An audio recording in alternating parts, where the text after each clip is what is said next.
Hello and welcome to Seasacapes, the final session of Seasacapes, actually. It is a fifth edition adventure set in the Plyjazz Expanse. I'm Senna, your DM, and tonight I'm joined by... My name's Mike, and I'm gonna be running again later, but for now I play Delmar, Druid Warrior of the Deep. Hello, my name is Miles. I am playing a kobold paladin named Don Yippen Hostavex de la Shankheim. Hi, I am Kitties, and I will be playing Emma Drosk. I'm Zephan, and I play Zavern Winsall, illustrious bond. Last time, our party encountered the Modrons.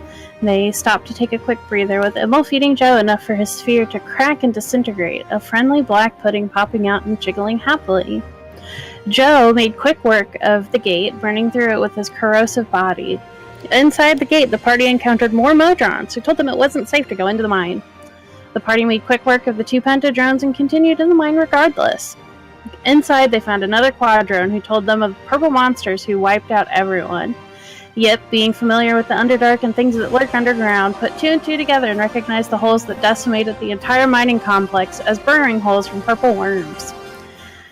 Powering through the idea of purple worms, the party continued onwards, finding some stairs that led downwards and into a cavern with an altar in the middle. Upon stepping up to the altar, the party heard a deep, booming voice telling them to be prepared to challenge it. After taking a long rest, the party acknowledged they were ready and prepared, and a titan stood in the middle of the cavern, with crystalline shards running through its body and a bright blue crystal lodged in its chest. After a lengthy fight, Onatrix finally bequeathed unto the party his boon, the large crystal. And Immel remembered the words around the bowl at the abandoned tower. Should the waves wash out my power, bring me the boon of the titan Onatrix. And that is where we begin tonight.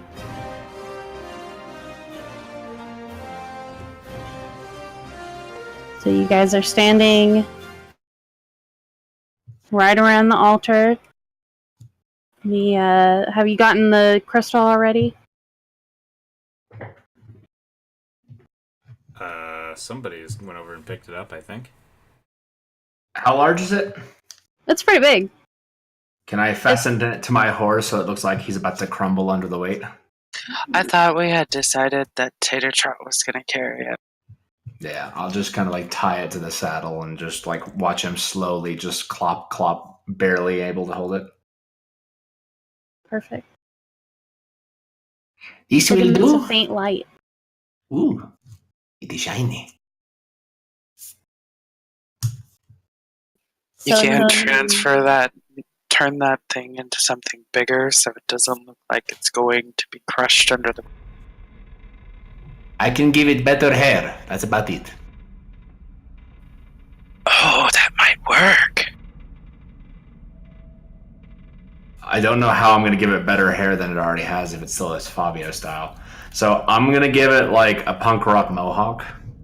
Like, you know, the spikes. Liberty spikes? Yes. It works. And it just looks much more intense of a horse, but it's still struggling with the weight. So whenever you guys, whenever Onatrix bequeathed unto you his boon, the altar behind you sort of cracked open and a chest filled with glittering platinum pieces and various loot shows up on the altar. Loot! I do believe this is probably what Marianne was looking for. Indeed. We gather it up and begin making our way out of here, huh? Sounds like a good deal. Emma starts just shoving things in her pack. Alright. As you start shoving things into your pack, you guys kind of hear a faint rumbling.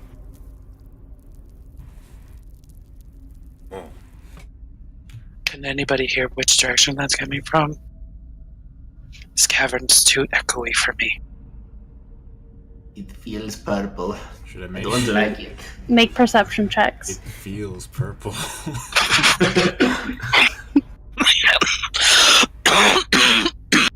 Is it perception? Oh, snap. Alright, you feel like... Delmar, you put your ear to the ground, and you, like, listen, and the rumbling is coming from this direction over here. I didn't see where you pointed. Oh, that's because I'm on the wrong. Over this way. Wrong layer. Okay. Well, Delmar will kind of approach it tentatively, and he's going to look back at his party and he's going to say, I'll keep shoveling, I'll make sure nothing comes out. Sounds good. He draws Joe, his gold. help Delmar. I send Joe over to help you. Don't put Just anything in in the black pudding, we'll lose it. No. I was send out of Joe to character. help you. Oh, no, I know. Alright, the rumbling keeps getting louder and louder. Don is gonna like kind of casually grab his horse by the reins and begin clopping his way towards the exit. Alright, How long as does you it get take? closer, as Yip hits that spot, 3 purple worms burst out of the ground. Oh, God.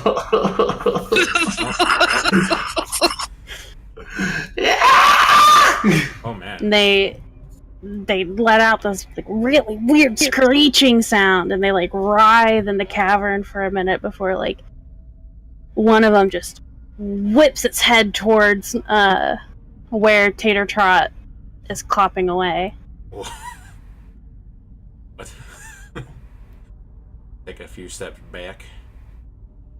And this one over here looks at you, I look at and it. everybody roll initiative. Jesus. Alright. I think we're done for. This is what running is for, guys. Learn how to run. Oh, believe in yourself. Oh, whoops. I didn't click my token. There you go. Let's add 10 to that. 10. Oh, no. No, that was just so I could put in my right one. Yeah, I did have my token clicked as well. I was a silly. Gotcha.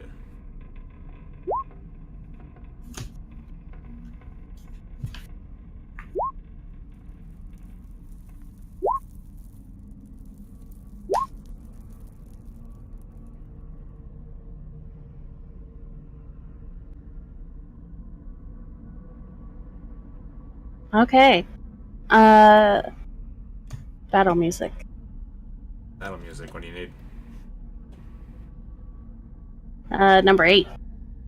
Great. Yep. Okay. Subtitled Party Dies. You've got time to run away.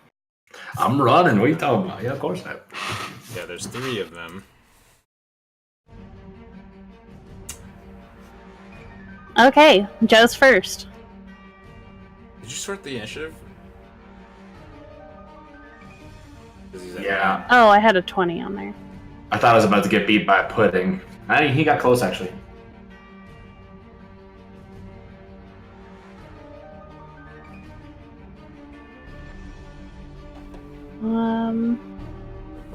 Okay. So this purple worm here.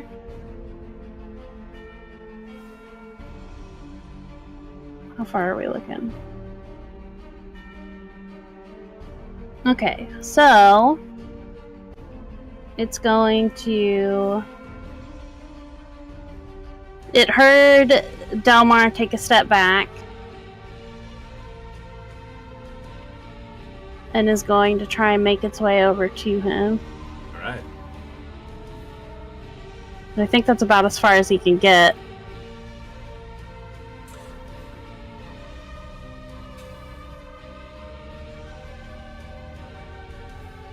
Zavred. Oh.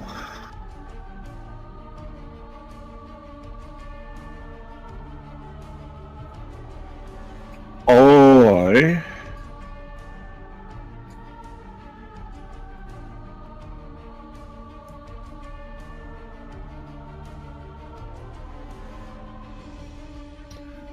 I will. Never mind, it's not his turn. You can't say anything.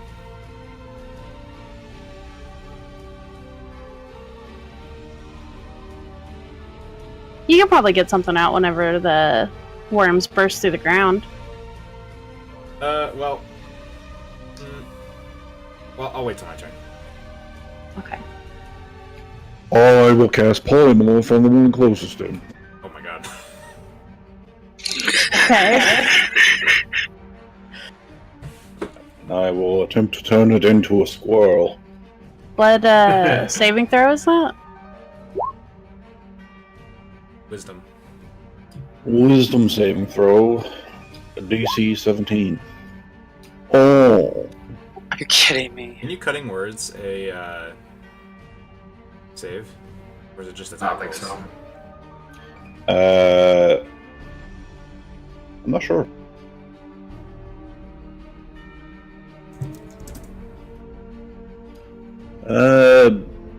No, it's ability check, attack roll, or damage roll. Poop. Alright. And the spell kind of bounces off of him. Alright, with my bonus action, I shall inspire Delmar, because he's at a very bad time. Oh yeah.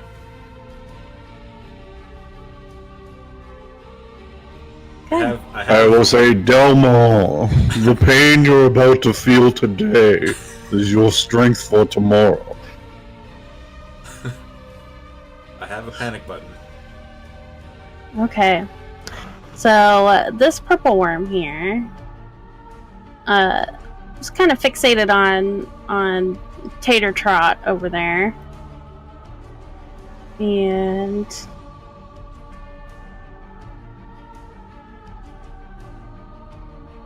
okay. He gets to about here.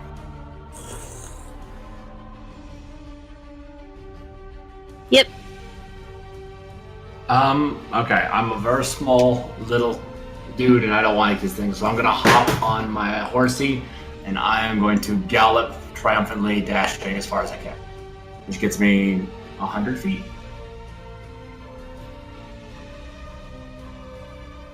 To the door,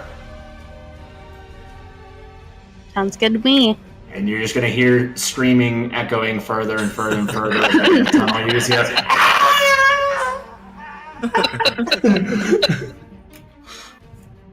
That's my Delmar. turn.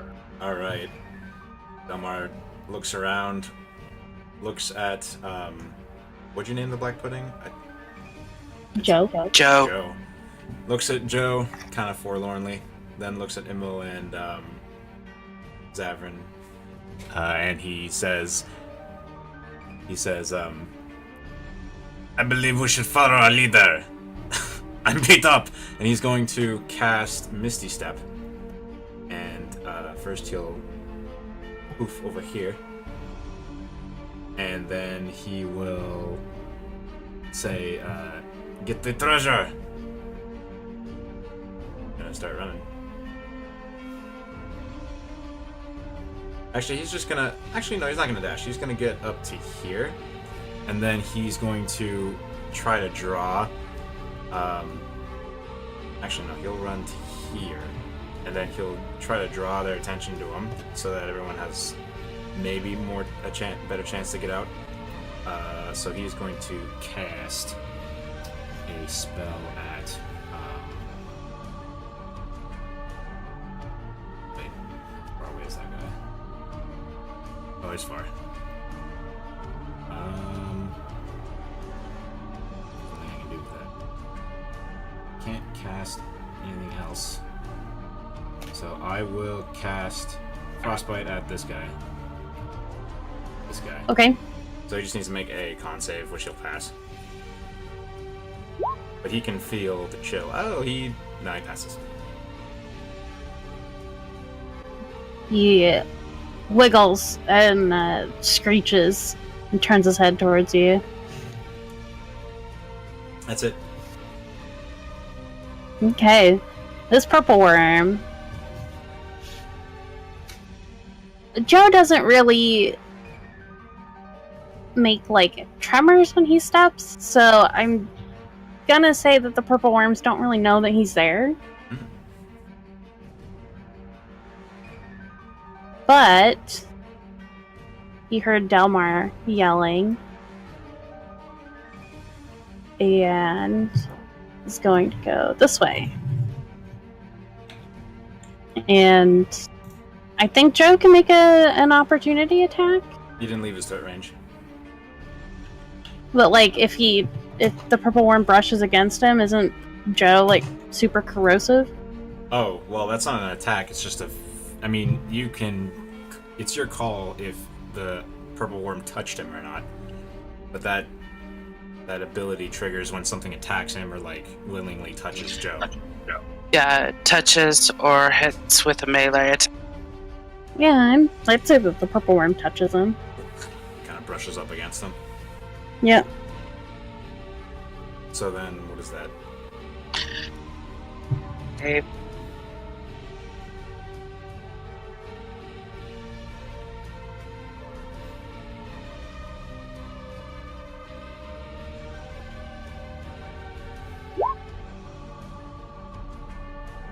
Nice. The lowest 4d8 roll in history.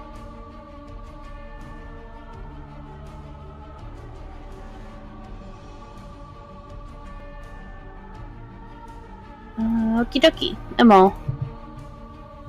So Emma's been scooping at the treasure this whole time. And I don't know, do we have time to get it? Yeah, I'd say you got it all. That one last fistful of jewels. Yeah. Right? So seeing everybody run, she's gonna take kind of a... Well, I don't know, I'll take an opportunity attack from this one.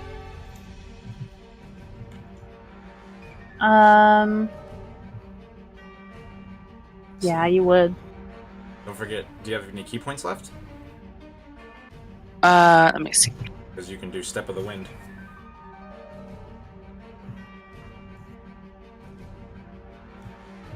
Disengage as a bonus action and then book it. I totally forgot that. I'm gonna go ahead and use this then.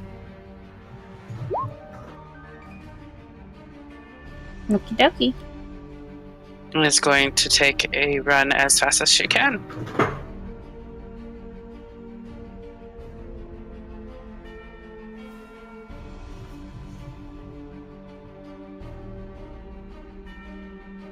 What's her speed right now? It's 40. So that means you could get like 80 feet if you dash. Since you're Yes, I'm going to dash. Is it the Naruto run? With a little better flair. I love it. Alright, it's Joe's turn.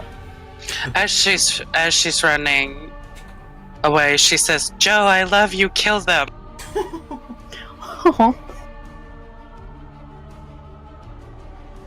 So this guy that rubbed up against Joe, he's going to do the pseudopod attack. Okay. That misses. And he's going to try to run through them, but he's very... He can do that. Yeah, I'd say he could. Well, he can squeeze to 1 inch, right? Yeah. Yes. But if he rubs up against them, he can be corrosive and get their attention.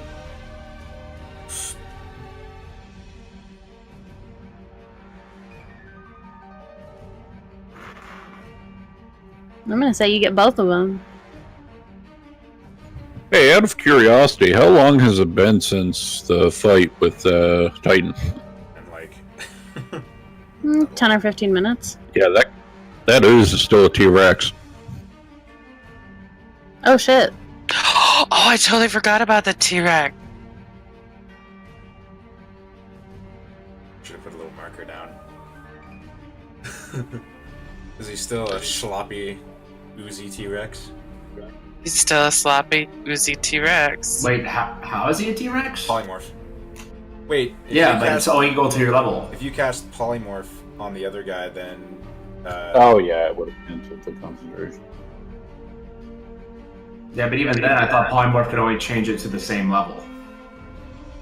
Or below. No, it's a CR based off of my casting. Yes. Wait, no, it's the well, never mind. Yeah, if it charges the player, you can do it T-Rex, but it couldn't be the Goofy boy because he's lower CR than. Okay, well, it's Anyway, not let's a go. T-Rex.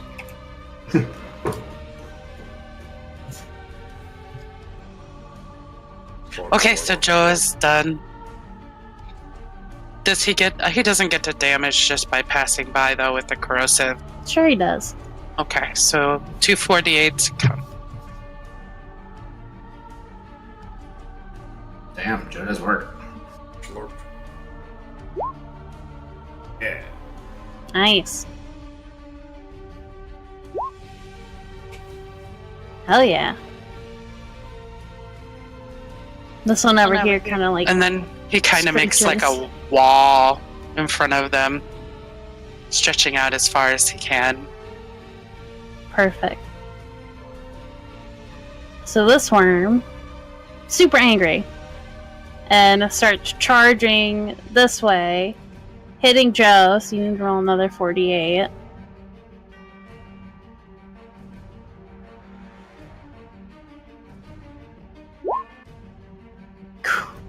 Nice. And he crashes into the altar. And when he crashes into the altar, it like splinters and rocks just fly out everywhere. And he like rears back and screeches. But that is all that he's gonna do. Zavarin. Alright, with my legend lore, do I know anything about these things? The spell? Legend lore? Yeah, like I'm a lore bard. Do I know anything about a purple worm? You've heard that they have the ability to wipe out entire civilizations that live underground. Okay, well, I don't know if the spell's going to work or not, so I will use it anyway. I mean, I know it's not going to work. But...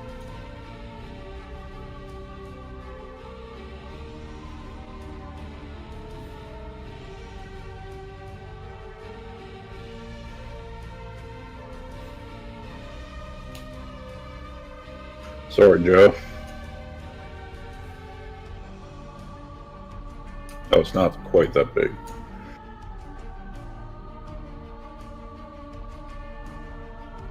Alright, well, I'm just going to cast Hypnotic Pattern. It's going to hit all three of them and Joe, so if any of the four of those rely on sight, they have to make a wisdom save. Or if any of them can see, they have to make a wisdom save.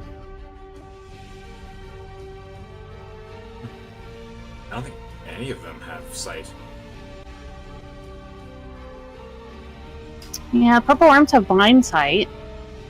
I don't think that our pudding has sight either.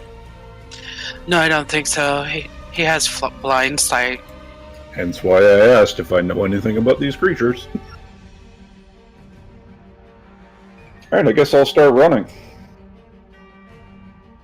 Put on a cool Pink Floyd show. Yeah. No, the Hypnotic Pattern is it's a blue-skinned man dancing. Oh, well then. Cerulean cloudburst. Yeah, so it looks familiar, but...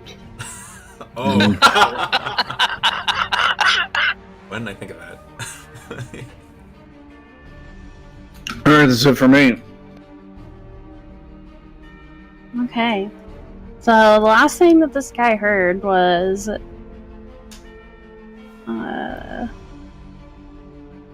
Zavarin running. So he's gonna start charging this way towards Zavarin. Wait. Oh no. And he's gonna go right past you and then whip his tail around and hit you with it. Oh no. I'm gonna cutting words that. Okay. Oh boy.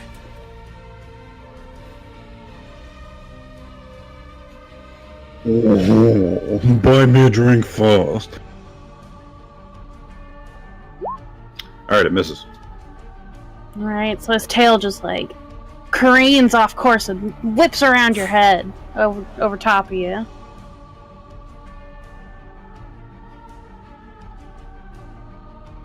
Yep.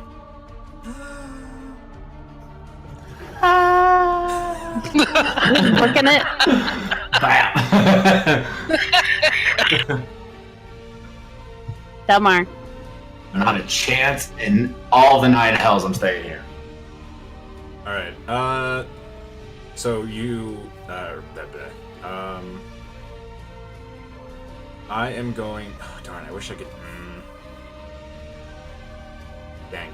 What I would want to do, but it's not supported by the rules, is to just chuck a javelin over here, and then ready to throw another javelin once, Zavarin books it, but I actually can't do that if I, like, start an attack action.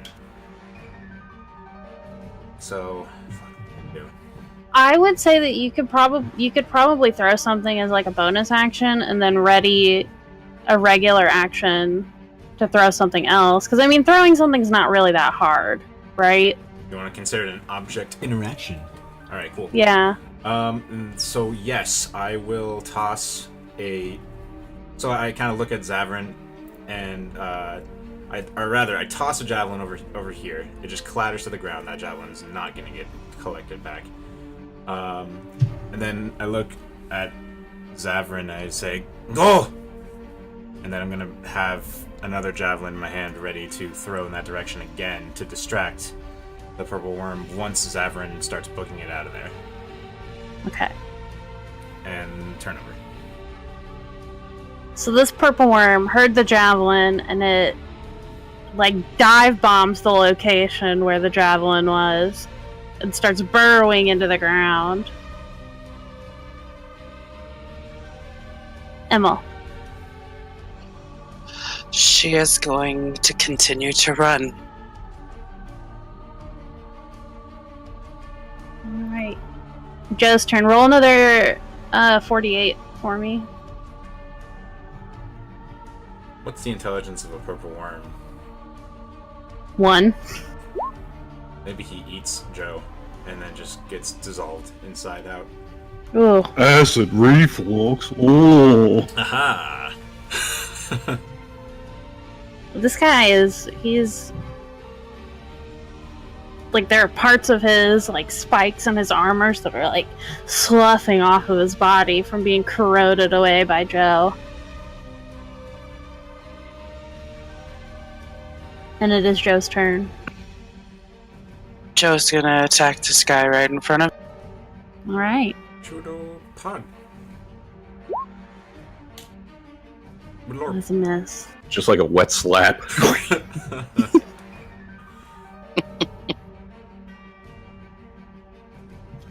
Alright, so this purple worm is going to go with its friend over towards the javelin. Okay, just keeps attacking Joe like, why is this hurting? Stop it! It's gonna just push right through Joe. So we'll need another. Yeah, there we go. And then he's gonna get all tangled up with his friend and like bite him because he thinks he's someone else. Oh, these things are stupid. It's an intelligence of 1. They're What's their pretty whiz? stupid. What's their whiz? 8. Oh, okay. Yeah, not much better. Alright, it's Avred. Do we save Joe? I look over at Joe, and I think Joe is probably going to be fine. He can probably find his way out once they stop moving around. Oh yeah. I look at him and I say, "His Himmels, go!" Okay, wait, when you look at me, I'm like shaking. Like, I can barely stand. Go! Oh, Run. carry me. Oh my god.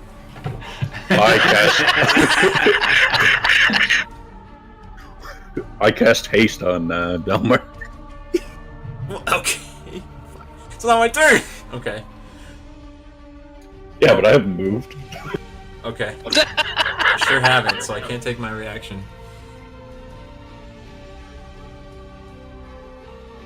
Carry me. Hey, my flaw is that I would run away, but he's not gonna run away from you. I mean, it seems like the smart thing to do is to not run. I had a whole plan. Alright, that is it for me. Okay. We're talking. Yeah, you guys were talking, weren't you? Yeah, but the vibrations from those two over there tussling over the javelin seems like it would be stronger. Go! So it like doesn't quite know what to do right now, but the louder sounds are coming from over here, so it starts booking its way over to the other two, and just it's like just a mess of purple worm over there right now. I'm gonna say Yip has probably made it out of the mine at this point. Yay! I live. I'll tell all your stories. Delmar. Alright, so I like to imagine that Haste just caught, and so, like... And I faint. You faint. And Fucker. just as he, like, starts to collapse, he hears Delmar quickly just be like, I don't want to do that, and then he, like, walks over. Is it like a girly faint where you put he's full of it. Yeah, I get it. spin and just fall backwards as he's approaching me. Alright, Delmar doesn't think about it. He just scoops him up, bridle carries him, and starts dashing. Alright. So I'm gonna go ahead and say that you guys do make it out, because these guys are... That's pretty smart with the javelin. They're all like biting on each other. I feel like Joe still keeps interacting with them because he loves the taste of purple worm. Goodbye, Joe. Well, I mean, alright. F. Alright, I feel like even if they eat Joe, he would just dissolve them anyway. Amazing. Yeah, he's kind of indestructible, almost. Alright, so you guys make it out to the mine entrance, and whenever you emerge from the mine, you see that there are dark storm clouds growing off to the south. And the Modrons that were here are gone. We need to get the hell out of this place now. Brat, I was wanting to see if we could find the missing crew of Marion. But? They are worm food! Likely. Brave Captain Yip ran away. He bravely ran away. When danger reared his ugly head, he turned his tail and fled. Brave Don Yip. Yes, brave Don Yip turned about and gladly chickened out. Bard. Yes. At this point, I'm like, because the haste wall. Tactful retreats are nothing to be ashamed of. Bravely run away. I begin galloping towards him slightly. Slightly. I lift up my lance. I put it in the ground right between his legs. I say, be very careful of your words or you might lose something you care about. He's understood. Don't threaten me with a good time, Captain. I'm not understanding. This does not sound like good time. Come on, Yip. It's okay. They're just teasing you. Teasing? What's Not. teasing? I believe. It's part of friendship. Subordinates are not friends. You are allies. And then I begin. Oh, we're not Over it. friends? Friend. Delmar frowns, shrugs. That is what you want.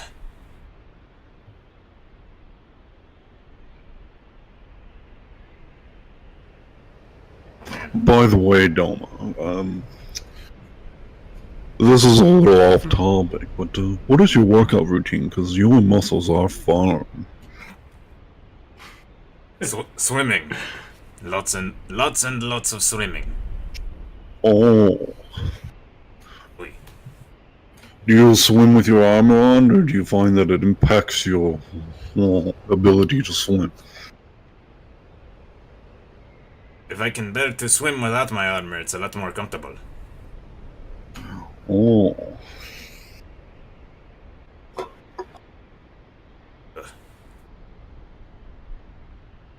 Well, I suppose we should... Let's get out of here before the worms find us. Walk, walk, walk. Hey, where'd the Modrons go? Seems like Let's they need not get stop out. to find out.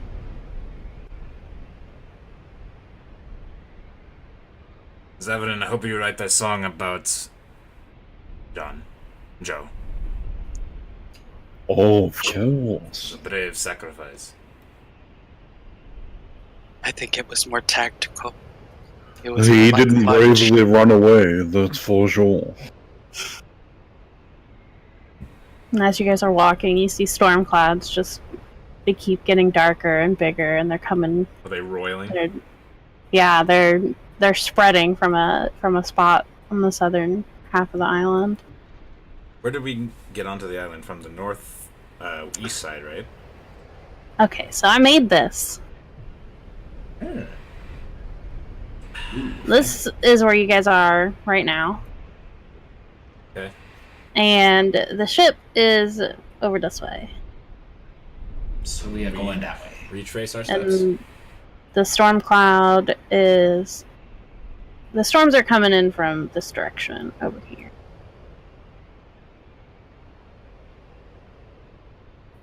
We need to move faster, gentlemen. We leg it. Stopping for nobody. For no creature. Alright. When you guys get about here, the storms have gathered enough for it to start...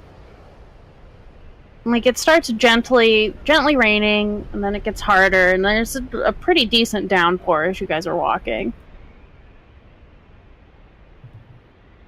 Doesn't bother Delmar, but...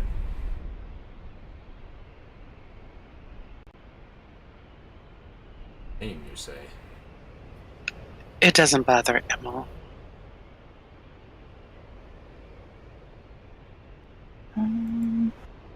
Let me...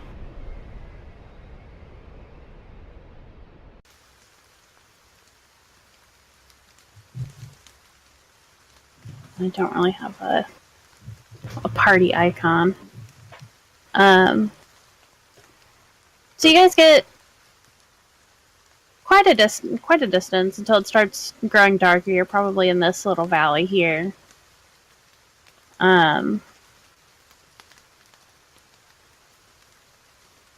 It's dark, but... Yeah. I mean, I light up the way with the, beacon. Storm beacon. Okay. And, I mean, some of us have dark vision. He's gonna press on. I mean, if there's a trail that they followed, then he's gonna press on until we get to the coast. I'm a bard. Unless there's a magical influence, I can just remember where we came from. Are you guys going to the coastline, or are you staying a little inland? I mean, we're going for the ship. But I mean, like, are you guys going to walk all the way to the coastline, like right here, or Where's the ship? stay inland over this way? Oh, and we couldn't go here. Why? Or The mountains here are really, really tall and steep. gotcha. Oh, so the dark What was is the mountains. What was Yeah. what was our path here initially? You took right around this way. Going. Okay. So, is there a reason we couldn't follow that back? I mean, you could, but it'd take you a lot longer considering the rain. I mean, Delmar is going to press on and encourage everyone to press on until they get to the... I mean, because it doesn't look like there's anywhere to hole up.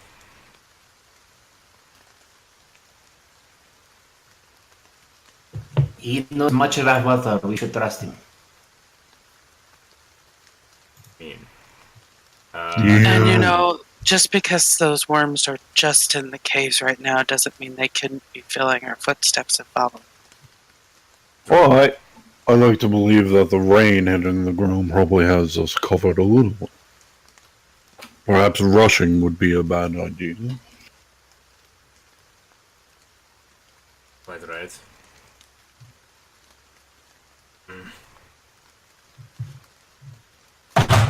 Well then, I mean...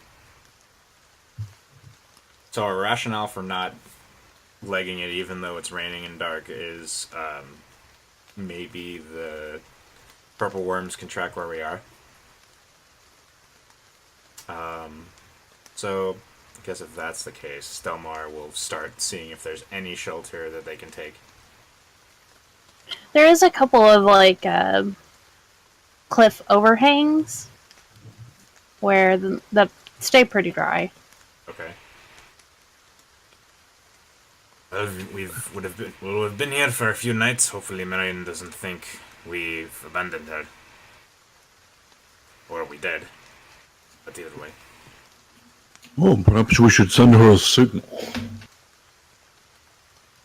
it's not a bad idea. What do you suggest? Do you have anything?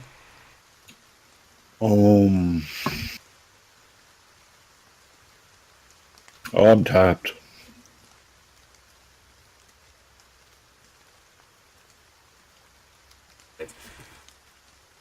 Before we rest, we should see about treating ourselves of our wounds before we get caught unawares. Does Danyef have any lay on hands? I use a bunch, but I got 10 more. I need to... I've got I have healing spirit. We could each have 10 or 10d6 if we wanted. I've got a little bit of cure wounds I could do. And don't worry about me, because I can use my Well, Wellness I of never body. got hurt. Friends, gather around. And Delmar is going to take the seen enemy off of his hand and place it on the ground. And he's going to say a few things in Druidic and Aquan. And you see, like, this sort of... Underneath the dryness of this overhang, you see, like, a small amount of water spray kind of, like, come out of the anemone and kind of make this misty fountain. And he says, need all of you to gather around and let the mist sort of permeate into you. It'll heal you nicely. That's how I'm flavoring Healing Spirit. So the spell... That's the spirit. 5-foot cube until the spell ends. Whenever you are a creature you can see moves into the spirit space for the first time on a turn or starts its turn there, it can cause the spirit to restore 1d6 hit points. It lasts for a minute. So the theoretical thing is we can all benefit from 10d6. So we initiate the most magical conga line ever. Yes. Now, it is the I'm DM. actually at full hit points right now because I'm of not. the short rest. When did we take a short rest? Last week. Did we take one right after the Titan dude? Not after the Titan. How did I have all my hit points? I don't know. But, I mean, I can still use it. So, I'm gonna benefit from it unless the DM says no. Go for it. All right. Bruh. Well, since we're doing it, You can roll your own if you like. yeah. 35 plus. I'm probably... Yeah, I'm back up to full. Alright. So then I guess we take shelter here. And wait for the rain to let up. Okay. Feel penetrated by your water. Oh. Are you guys taking watches? Yeah, absolutely. Mm-hmm. Don't just watch, but also listen. As much as the rain dilutes the sound. It could be worse. There could be thunder. Alright, I need a watch order. Emma will take first watch. I'll take second. I'll do third, I guess. I will take the final watch. Okay. So as the night passes, the rain does not let up. You see some lightning strikes in the distance, the occasional thunder, and Emil, go ahead and make me a perception check.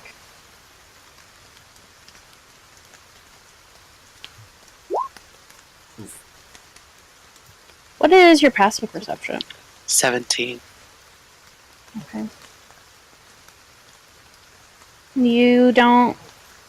Nothing really happens during the first watch. And during... Emil, you were second watch, right? I was first. You were first, okay. I'm second. Who was second? Delmar, go ahead and make me a perception check. Or set.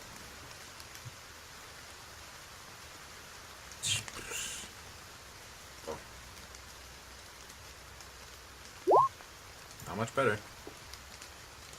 Yeah, you don't really see anything. And your passive perception is like 18, right? So you do notice, since you are at like a higher elevation, you can look down and you see the ocean. We can see ocean from where we are? Yeah, because you guys aren't too far from the coastline. I don't remember where we are. Where are we? I'm probably right back here. Oh, okay. You see that in the ocean, probably right around here and here, there are some major whirlpools that are starting to form. Oh no. Well. He looks And nothing upon else. Sorry, go on. Go ahead.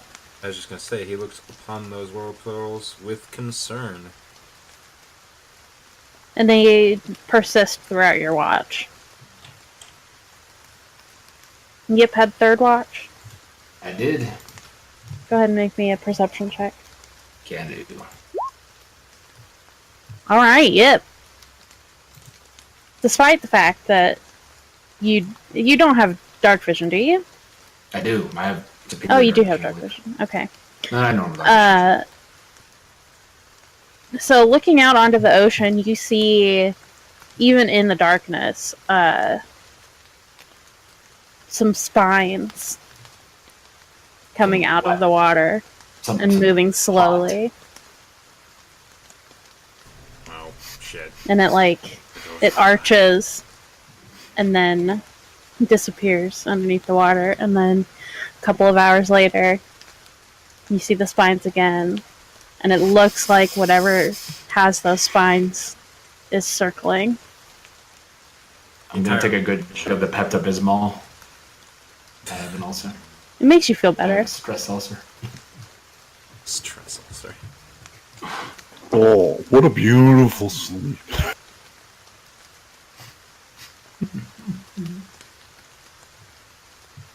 Are you going to tell Zavrin about the spines whenever you switch off? Oh, does he wake up? Yep. Saffron?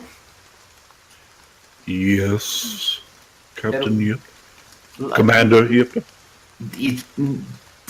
Bravest Yip I know. There are not water purple worms out there.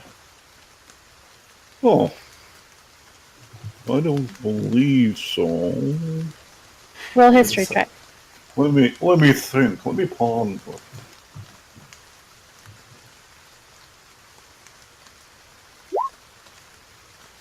You have heard tales of what they call the Leviathan.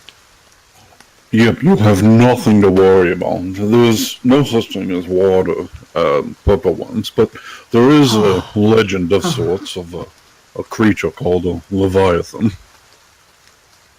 And what does the Leviathan do? You know It's, that Leviathans are considered avatars of gods. Oh, some people say it's like a avatar of a god. It's like 300 feet long. It's got really sharp teeth. It loves eating kobolds. So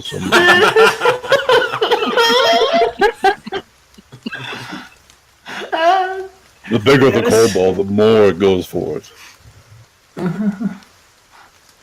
I saw something in the water. You know, the eyes of the Leviathan is very sought after by, it's a priceless artifact, really. It would make an excellent ring for your lover. She would look good with it, yes. It would be very large, wouldn't it, for her? Commander Yip, listen to me. You are brave. You fought a titan. A large rock thing. It gave you a crystal. You escaped, narrowly escaped, a grim death by 3 purple worms, but you lived to tell the tale. Now we're going to enter the ocean with that abomination of a creature that is a world ender, and it's probably going to rip us limb from limb, but you will remain strong. Roll a persuasion check. What's he persuading him for? Are you Whatever feeling it better? Yep. From his rousing speech of your greatness. I mean, paladins technically can't be afraid, but either way, I feel slightly better, yes. I am still worried, and I begin thinking of ways that I'm going to have to fight a giant sea monster. Now, little Yip, come here, curl up.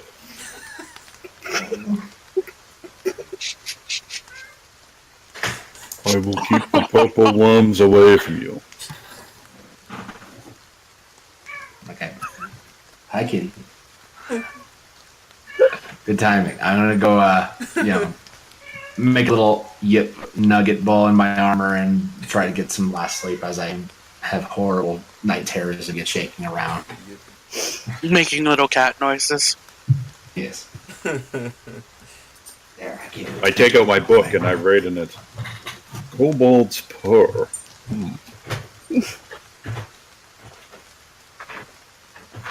Are you gonna look out towards the sea, Savrin? Yeah, I look out towards the sea, and I'm basically radar. I have a 21 passive perception, so... Yeah, you see the spines, and you can even see in like better detail whenever like a shark or a dolphin is like moving super fast through the water like kind of bends over its back, and the spines are coming out of the water. That's kind of what's happening, and it keeps like dipping under Do I and see then the coming ship? back. You see a tiny little speck of a ship over this way. Oh, good.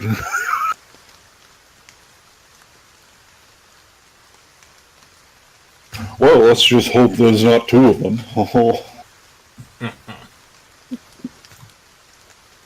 And the rest of the night passes without incident. LR? Long rest? Yep. Long rest. Oh. Give me them spell slots.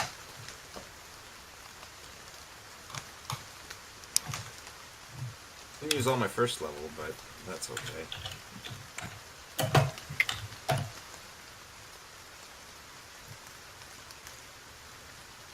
Now I remember this right. We are level 11 now, right? Yep. All right, just make sure. So it's a third one of these level spots. Cool.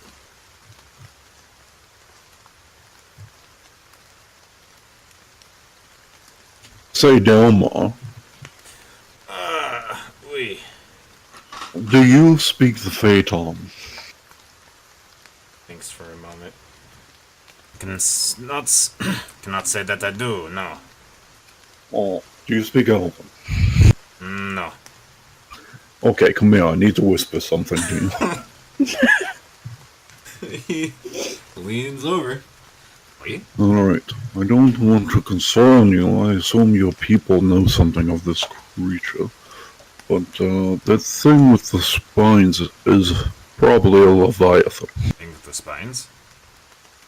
Oh yes, there's a large, enormous sea creature out there with spines. Oh. Everyone, there's a large sea creature out there with spines. You've seen it. Delmar, roll a history check. You got it. Do I get anything extra because I'm a sea dweller? Yeah, roll it with advantage. Ready. Ooh. Well, Okay, I'm gonna throw you a little bone here. You know that spent in your time with your people, the altars to Aquantis,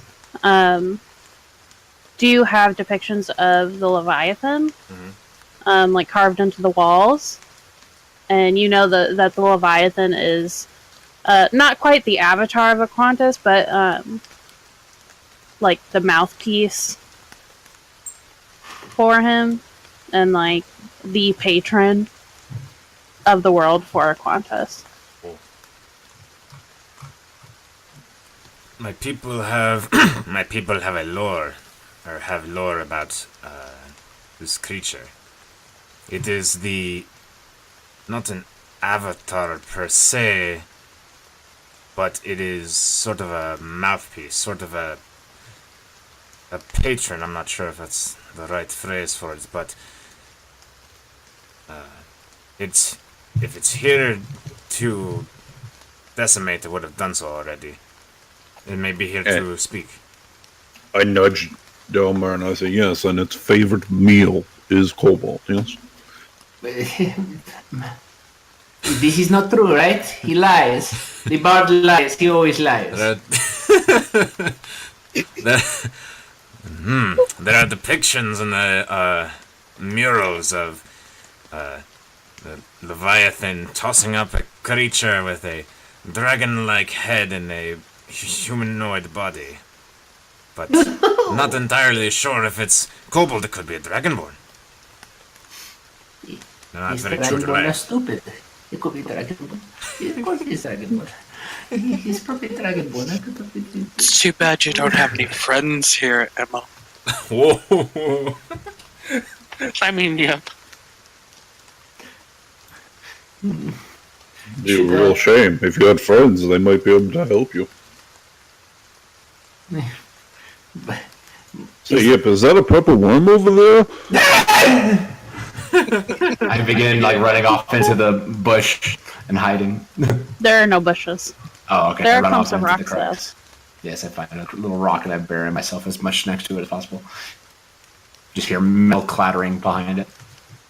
You know, Yip. I'm not saying gold is my fancy, but if you don't want other people finding out you're afraid of something, perhaps, since we're not friends, you could buy some wine when we get back. Yeah, you. I accept this bribe. I will do so, but first you have to get me back. Can we sail faster than the creature? Almost certainly not. We'll find out. You've seen the size of that thing. The wakes that it was causing while it was moving across were hundreds of feet. Wonder if those whirlpools are because of it. Oh, those are whirlpools. Well, we should get back to the ship. Delmar starts walking. Oh, I did see the ship, by the way. I think so. A little speck. It's quite far away. Oh, good to know. Well, we should start now then. Gip, get out of the wall. Get your tater trot. Let's. Yeah, but you're forgetting that the purple worms come from the rocks. I know where they come from. But if there's 5 people next to each other, they're likely to eat them first. Oh, but if there's one lone creature far away from the group, perhaps they'll go for the easier prey. It also makes sense. But they like eating lots of people. They eat lots. Yeah, unlike that Leviathan that specifically enjoys kobolds. We can talk about this all day, but the sooner Well, we can leave, talk and walk, soon- can we not? It's true. I'm gonna get on Tater Trot, and then I'm going to find whatever like cloth or wax or like blockative I can find, and block my ears from all of Zavrin's words, and just be going la la la la. I point at him and send him messages.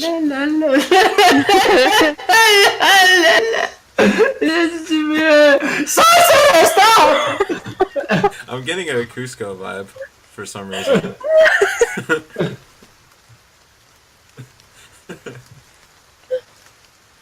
He's the Okay. devil. He's the actual devil. He's hey, Delmo, We. could you turn into like you're a druid, so could you turn into like a whale and push the boat faster? Unfortunately, no. I'm not that far along in my druidic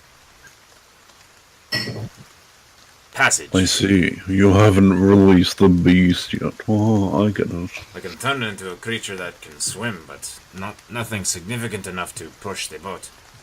Right, well, if you can't turn into a whale, I would suggest not going in the water. He just kind of nods.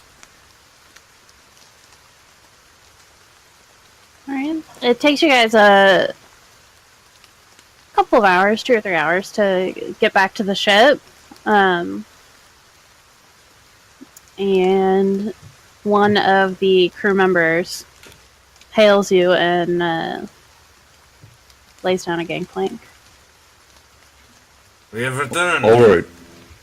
We were successful for now. We need to get the hell out of here. You, Don't turn around. Whenever you guys get onto the ship, you see that there are a few crew members gathered around what looks like a scraggly, weathered-looking man. What's this? And Marianne walks over to you and she says, this is William Samwell. He was a party member, or a crew member of the ships that I had sent out here earlier. Oh, you found one. We, while you guys were gone, we patrolled around the island and found some shipwrecks. And William was the only one left alive. What did you see, William? He kind of shudders and like puts his hands on his head and he says, it was enormous. It was just this massive beast. Was it purple? No, it was like this weird dark blue gray color. What color was Obelix? Or Ostrix? Shoot. Onatrix? Onatrix, yeah. He was black, like made out of obsidian and crystal. Oh, right. So that's not a... Oh, I assume this creature was in the water. Yes, it leapt from the water and it crashed down on top of us. Oh, and breached through the water and sunk your ships. Oh. I only barely survived. Arian, we need to get going. Captain No. Mary. She turns to you guys and looks at Zavrin. I look around the ship. They're mostly humans, right? Yeah. Do you speak elegant tongue? May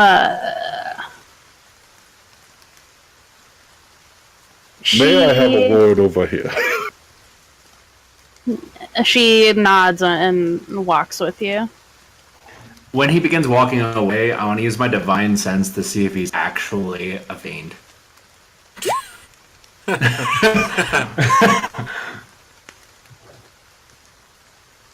Mary, Oh, that's I the lay don't- hands. That's the wrong one.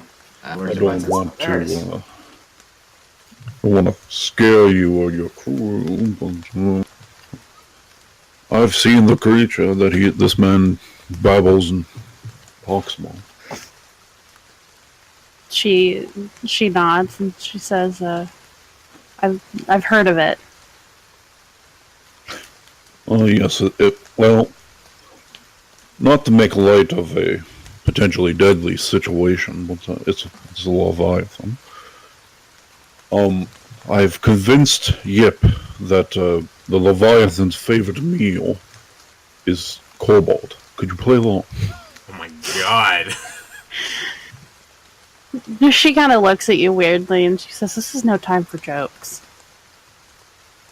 I'm trying to make a man out of him. She walks away from you and then she stands at the helm of the ship and she says, all right, now that we're all here, we need to take the necessary precautions to ward against this beast. And then she waves her hand and all of the crew members, except for 4 of them, go beneath deck. And a couple of them, grab William and take him below deck and, tell him that they're going to get him food and whatnot. And then a couple of other crew members bring up 2 bags and hand them to Marianne. And whenever she takes them, they go back below deck. And she turns to you guys and she says, this may frighten you, but it's absolutely necessary. And if you don't want to witness this, I suggest you go below deck. Wait, what? What do you mean? She upends the bags into her hands, and she shows you, these. They're like polished. They're almost like tumbled stones, and in each of them is a carved rune. And she says, I'm about to do a ritual with these, and it can be terrifying. I want to see. I also would like to see and perhaps document. I am someone who studies religion. I would love to watch this. Is Zavrin that a demon or not? Because I did the thing. I want to know. Oh. Zavrin, are you a fiend? Sometimes I think so, but I'm not. Okay, so the celestial fiends are within 60 feet. I will just kind of walk a little bit closer to him and be like, yes, I will watch as well. She kind of glares at Zavrin and says, you will do no such thing. You will not document this. You will not tell anyone, or I will rip out your tongue. Oh, I need my tongue. Clearly. So she gets to her knees on the deck of the ship. She spreads these rune stones around her, making sure that each is in its proper place. It takes her a couple of minutes to sort them out and make sure that each of them, they're in the right sequence. That's inciting her, by the way. See if she's bluffing. Oh no, she would absolutely rip out your tongue. She was completely 100% serious. And as she's spreading out these stones, the 4 crew members that stayed up at the top of the ship place themselves on their knees equidistant from each other. And she takes some chalk from her bag and despite the fact that it's raining, she draws these like runes around her, and the chalk kind of like, it's black and it glistens, and she starts chanting. And the crew members join her after, a couple of sentences of this chanting, and you have none of you understand what this language is. It sounds super distorted and garbled, and it is much deeper than her regular voice. And it sounds like if she was... No, it's not. Okay. It sounds like she's like almost speaking backwards, and it's just really weird, and you can't really understand it or even get a cadence out of it. It's just all over the place. And after... Do you have any music for this that I could play for? I do not. Okay. I should have figured that out. Alright. After a minute or so of this chanting, her hair starts like swirling around her. Her eyes go this like dark, almost black color, and these dark, smoky tentacles start writhing their way out of her hands and her arms, and like out of her back and everywhere. And each of these tentacles go out to a stone, and they grab them and they start crushing them, and light flares out from them. And she continues chanting for like the next 5 minutes, and as each of the stones cracks and crumbles, pulses of energy come out.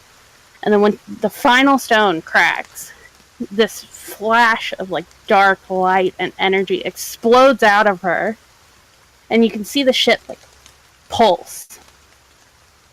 And then a glittering black force field generates itself around the ship.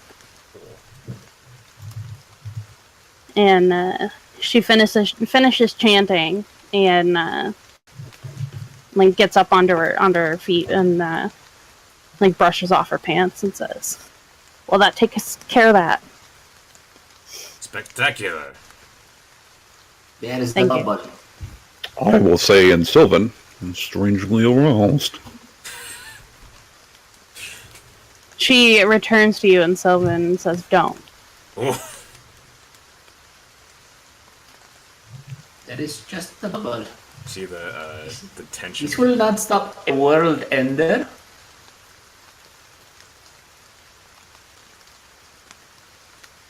I'm sorry, what was that? So this isn't going to stop a world ender. It's just a bubble. It probably won't stop it, Come on. but it will give us a Yip. fighting chance. Yep, it's just an avatar of a god. I mean, we just fought a titan. Don't even know if it actually wants to harm us. Yeah, it could be here to be like, hey, thanks for getting the crystal. If it would have, I feel like if it aimed to do such, it would have already. The ship wouldn't be here. Unless there's No. more that I don't know.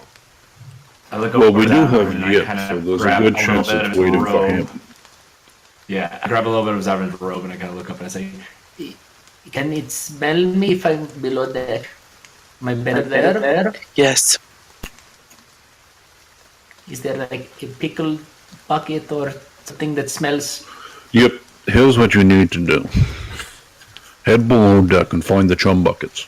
Okay. Jump in there, it'll mask your smell. Okay. I began dashing downstairs to find chum buckets. This is not a fishing galley, so you do not find any. I Tavern. frantically It's gonna turn over smell everything looking for like- fishing buckets.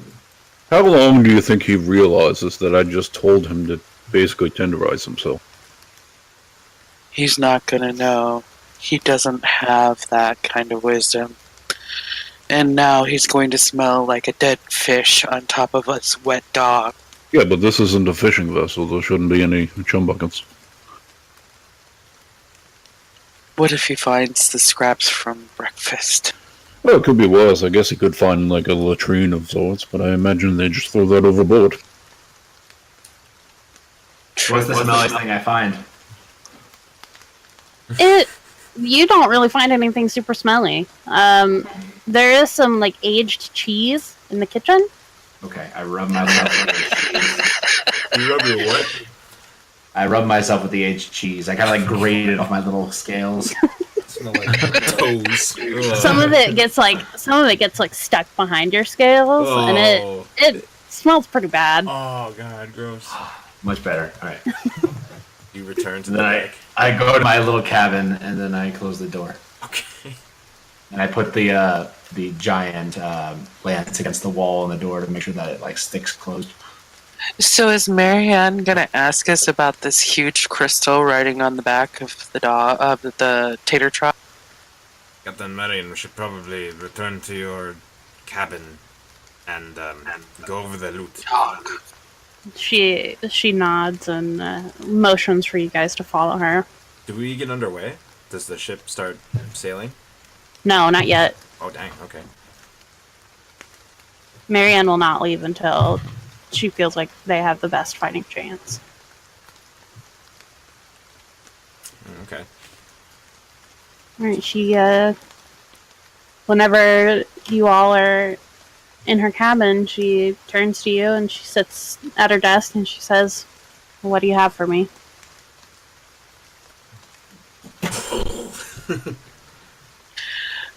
Being a monk, Emma's very honest, so she dumps out everything that she found.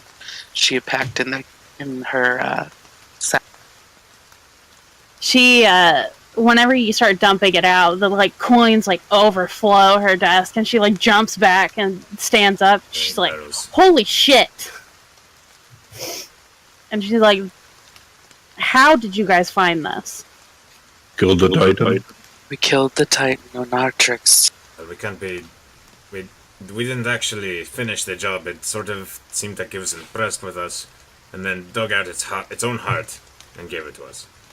Listen, when something you're fighting takes its own heart out, I call that a win. Oh no, I'm we going won. with we beat this. There's She, also the crystal that looked like its heart. It's on the back of Tater Trot. She raises her eyebrow and she says, "I was wondering what that crystal was." Actually, we can use that crystal back at the tower.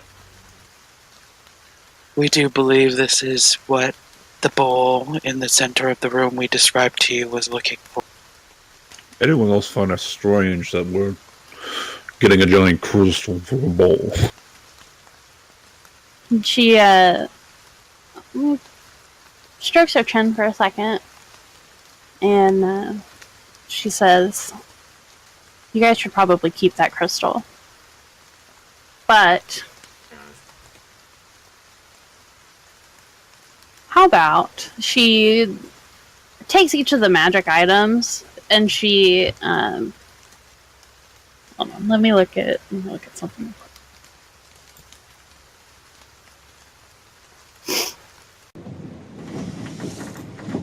She takes a minute and casts a spell over each of them. She says, "Each of these are worth quite a bit of money." And she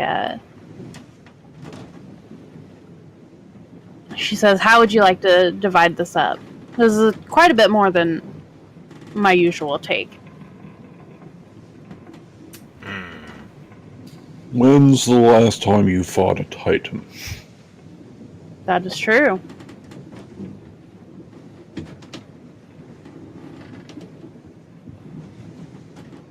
Well, I How about imagine that these items would be very useful if, the certain something decides to come for Yip.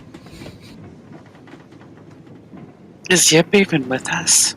No. Oh no, I'm still in my room, barricaded with cheese.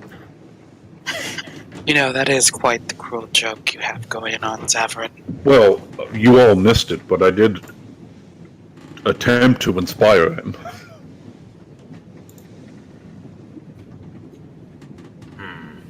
Perhaps I should have written that down. I don't have much use for most of these, so he gestures to his party members. leave the negotiation to you. Well, how about this? I assume that you would like to take some of this carnage and procure yourself a bigger vessel. Expand a bit. More crew. She Maybe a fleet. You could have your own fleet. But she did. She already. says, "I have my own fleet." Well, you could have But- a fleet, all big ships. I was going to suggest that I keep 300 of the platinum pieces. And you guys could take the rest, including the magic items and these scrolls and these gems. That does sound like a fair trade. Good deal. She smirks and offers her hand to anyone. How Emma grabs it. Oh. Oh, Oh, she never pulls it mind. back. Well, She pulls no, it back as he says, however. the coming travel back to safety is going to be quite daring. I imagine that you will need our assistance in the fight that is inevitably to happen. I'm more than happy to leave you guys here. All right, 300's fine. I shake her hand. You know, I thought we were going to offer her a little bit more of the platinum since it'll be her ship in danger. 300 platinum's a 400. lot. You I could mean, have a, she says, "I'll take 400."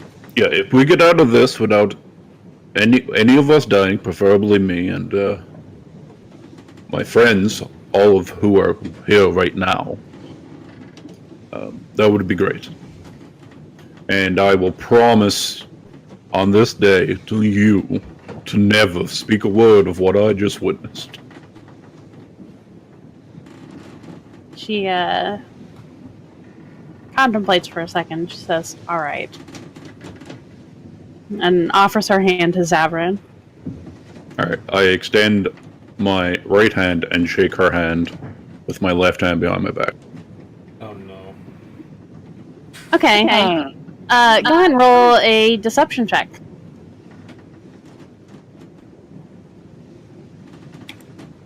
What was the agreement?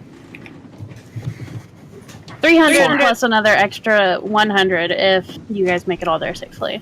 For her, right? Right. Oh, okay. And he's okay. I don't know how. And the rest comes to us. I don't know, what is he lying about? He wants to tell the story of the rooms. Oh, right. Okay. She squeezes your hand and pulls you to her. Whoa.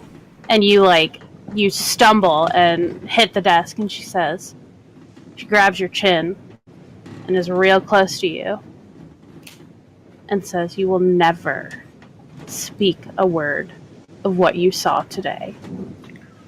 Okay, She but to be brushes clear, her thumb over your lips and says, "I'd hate to have to rip out that tongue." to be clear, I am going to write a story about the Titan. That's fine. And she lets you go and pushes you back.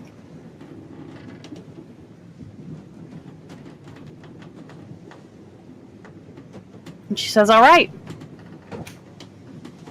We will get underway soon." And she heads out to the hallway and then brings in another crew member to start counting out the platinum pieces. And she puts all of your magic items, the gems and the scrolls, into a really nice little sack for you guys.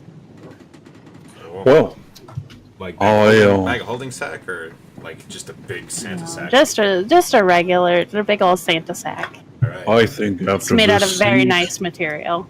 After this sea excursion, I don't think I'll be on the water anytime soon. But This maybe is I'll it for be you. in the water. Oh, I was about to say, I have so many things I wanted to show you. Emma's eyes roll so hard they almost roll into the back of her head. And she just walks out in disgust with these. What is she disgusted about? The fact that you two have. Well, Zavarin has only a mind for sex 99.9% of. Well, I've said nothing about sex. Oh, you're right. Nothing. Delmar is being like super straight. He's just like, oh man, there's these ruins that are like super old and interesting. That's his angle. But anyway. All right. So Marion starts ordering her crew around, and they hoist the sails, and the oars dip into the water, and you guys start headed towards the whirlpools and the Leviathan.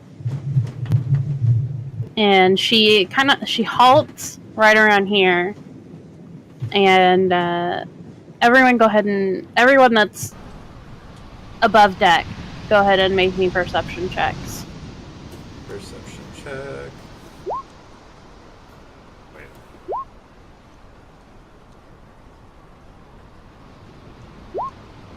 Oh, I don't have advantage.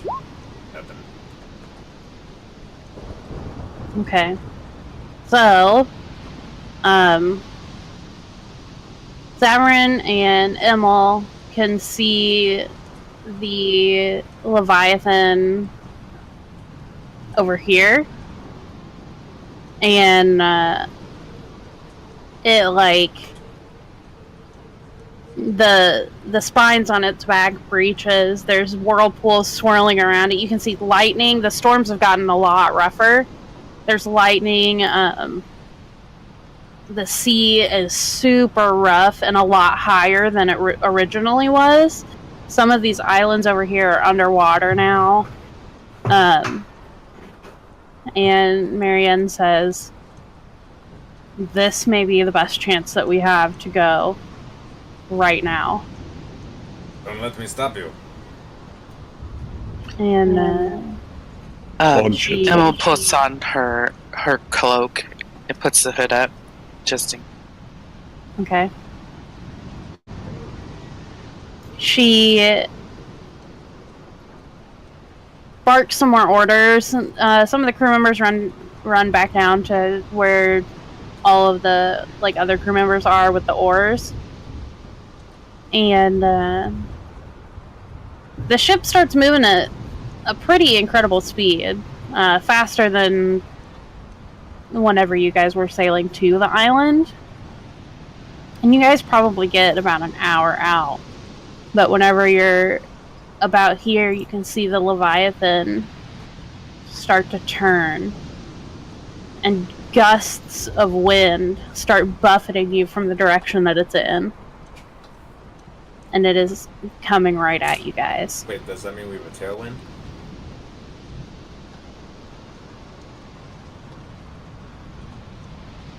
Yes. Oh. Not that helps. Up there. I send a message to Yip. Yip, you can come up. It's safe.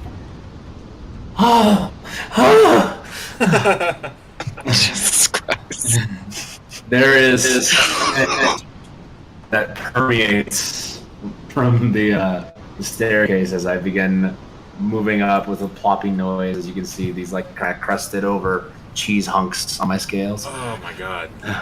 Honey smells like fear and warm blue cheese. Smells like feet. Ugh. The cheese rest. Is Tater Trot still above deck? Or I under deck? haven't changed him, so he's just sitting there. Alright. So as the Leviathan... Yep, you see that the Leviathan's coming closer to you guys. And it's leaving these giant wakes behind it as it is speeding towards you. I'm sorry. I'm sorry, Yip. I lied to you. The crystal on Tater Trot's back starts just emitting this keening, high-pitched sound as it gets closer. Delmar walks over to the crystal, picks it up, and walks toward the stern. What are you doing? I've got the feeling. I did not run away and lose my honor for nothing.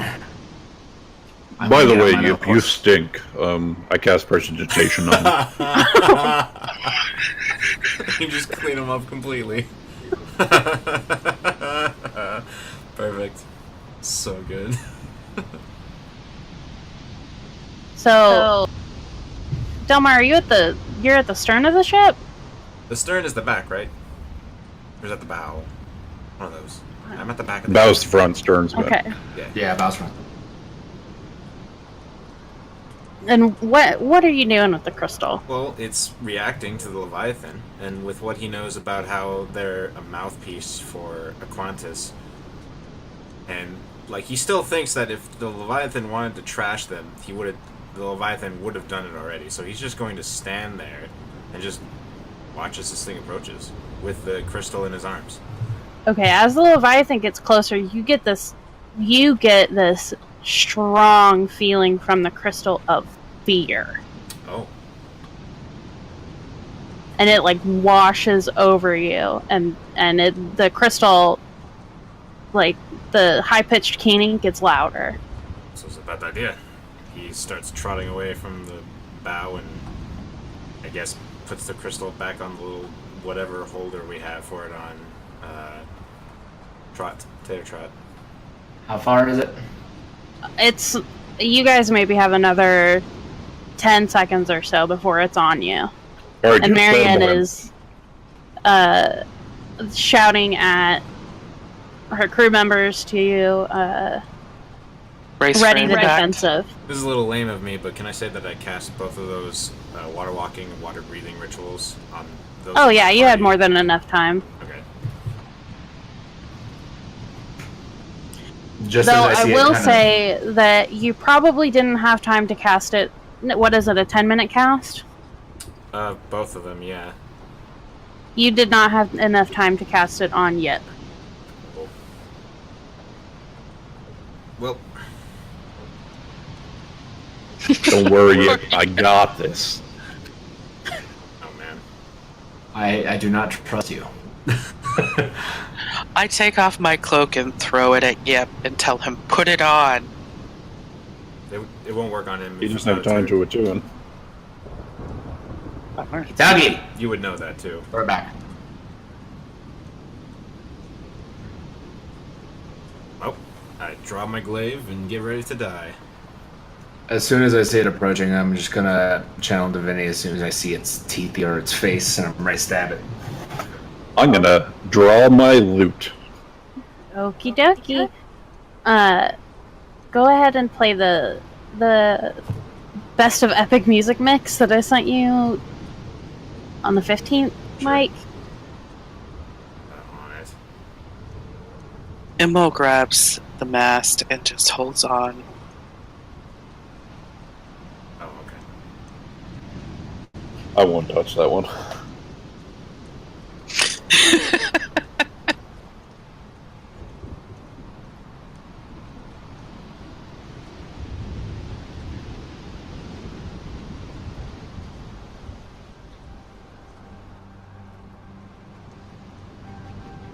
Okay.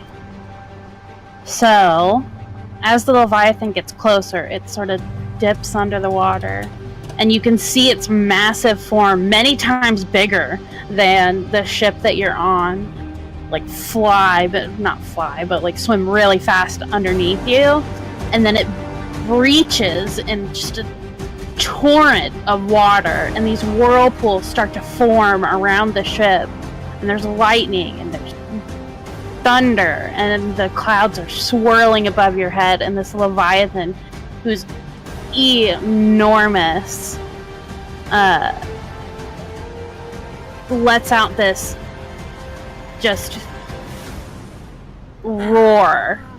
Yeah, I wouldn't be able to do it justice, but it is terrifying. Oh, big. He's big. Maybe. And he turns his head to the side, and you can see this giant, like, glowing blue eye fixate on you guys, and it lets out another roar right at you. Everyone go ahead and roll initiative. And can I have my pony?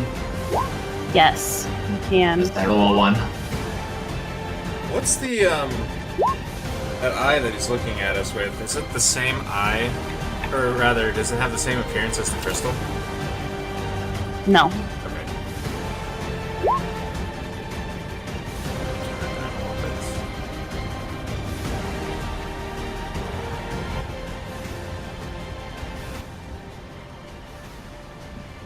All right.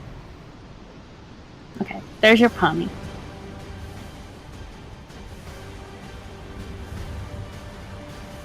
Oh, did I?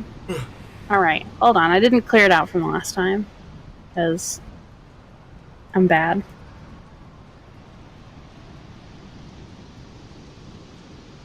So, delete that.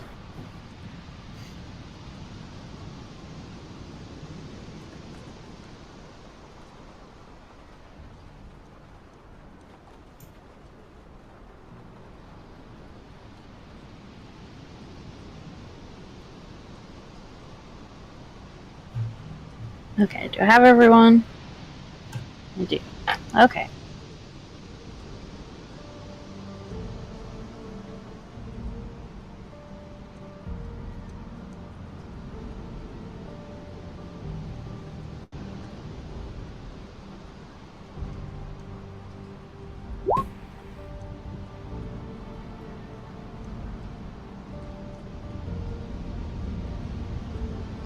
All right. So, the Leviathan lets out another roar, and everyone needs to. Everyone that's not within 10 feet of Yip needs to roll. Oh god, what is Fright Roll Present? Wisdom saving throws.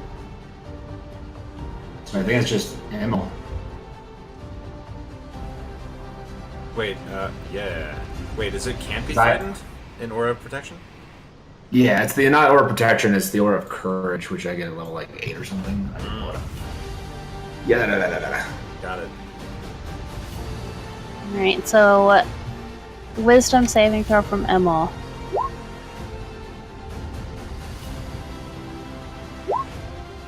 Yeah. Alright, you are frightened. And then Marianne also needs to roll a Wisdom saving throw. Oh, is she here? Yes, she is. I don't have it. Hold on.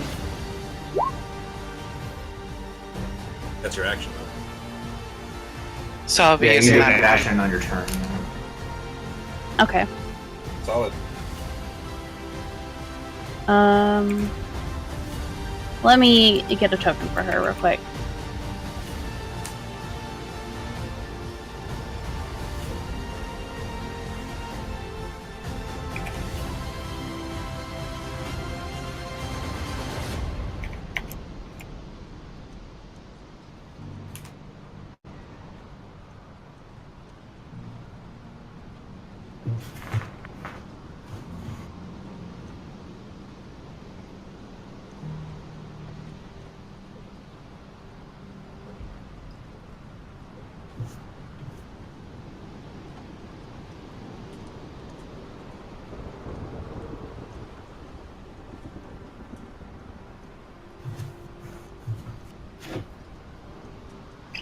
Okay. So Marianne is here. Arr.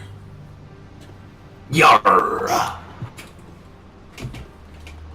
Let me roll her initiative real quick. Okay. And then she needs to roll a Wisdom saving throw.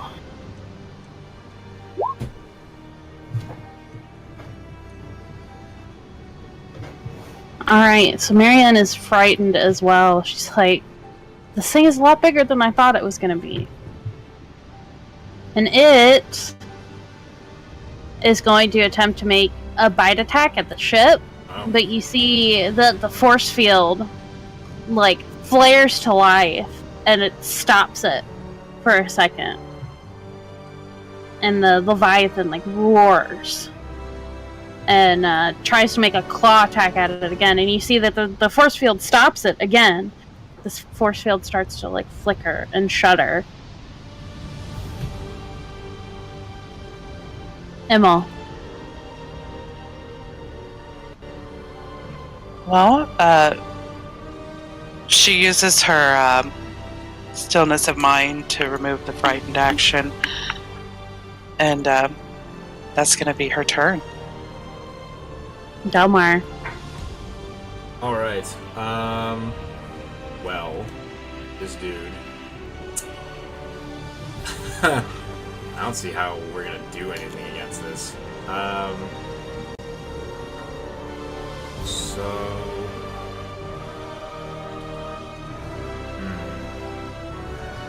I will. Shoot. I honestly don't know what to do. I'm gonna keep it fuzzy. I'm gonna cast Mirror Image on myself. And so 3 duplicates of Delmar appear around him. And Spell. it's a decent spell.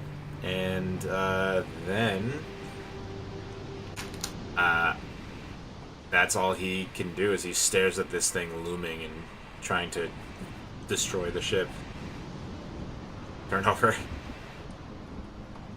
Okay, so it is Marianne's turn. Need to pop out her sheet. She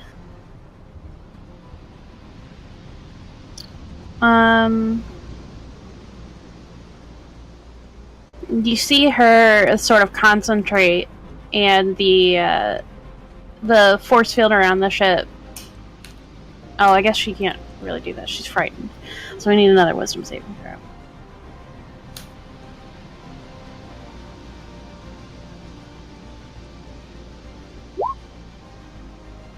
She is still frightened. She... What is frightened? She has to move as far away? No, it she just means... can't move closer to her source of fear, and she has disadvantage on attacks. Well, it's in sight. I mean, considering how big it is, It's hard to not be in sight unless she goes down. she can below see it. it when she closes her eyes. Okay.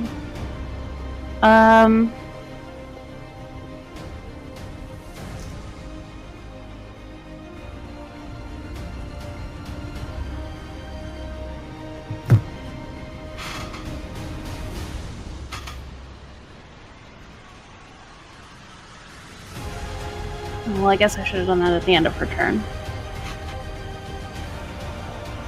She is...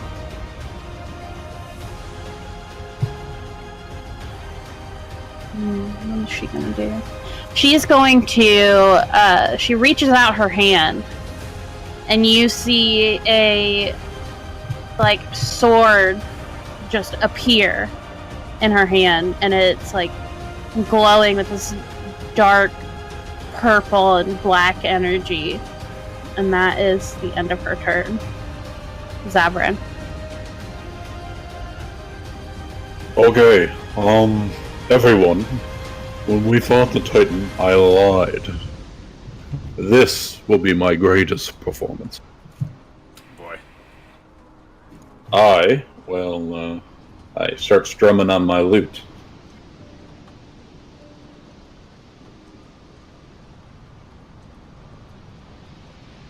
So everyone on the boat is now going to benefit from this. Who's within 30 feet of me, everyone on the ship has advantage on all saving throws. And additionally, when they succeed a saving throw, it's right there. they If they succeed got a saving damage. throw against something that would cause them damage, then they take no damage. Yeah. Evasion for everything. Hell Alright. yeah.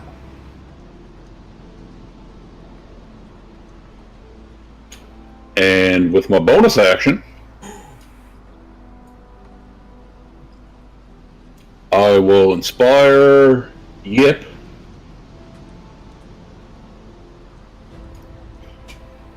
Yip. Commander Yip, it just sent me a telepathic message.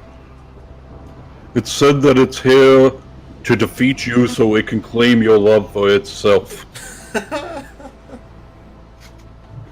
Are you going to let that happen? That's it for me. If you feel inspired by that, you may take it. Yep. I look at him, rain, wind gusting in my face. I mount Tater Trot. And I begin trotting this way to get her in the effect so she's no longer feared. And while I do, I have my little big hard moment and I say, Men! Women! Asshole bards! We were out to run from the worms, but we are not running today. Today, we fight for quarterback and Dusselata!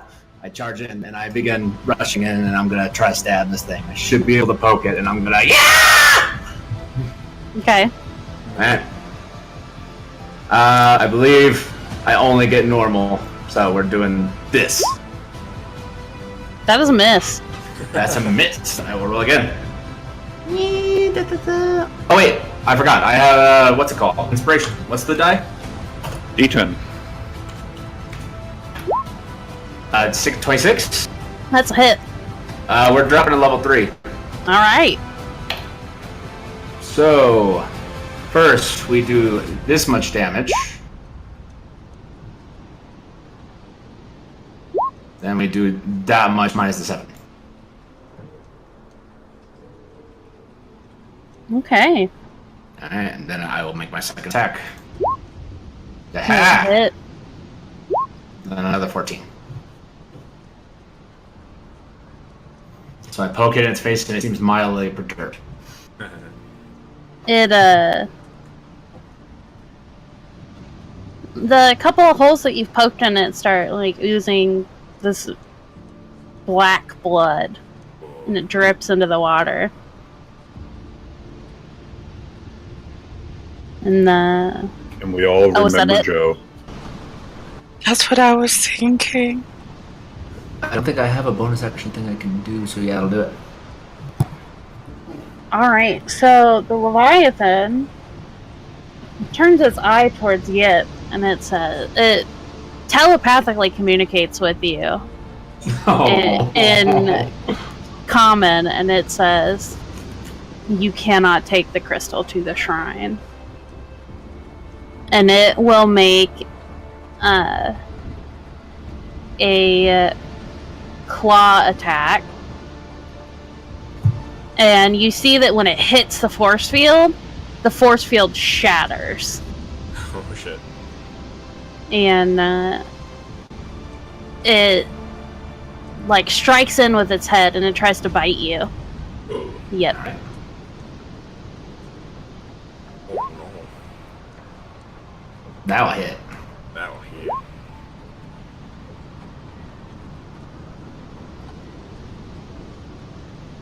Alright. It doesn't have its strength modifier added, I don't believe. No, it does not.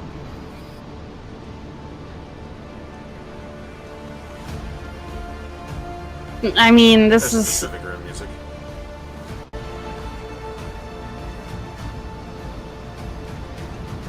Does that mean we get a giant mech? Means copyright claims. Oh well. The boat I took turns into a 15 mech. damage.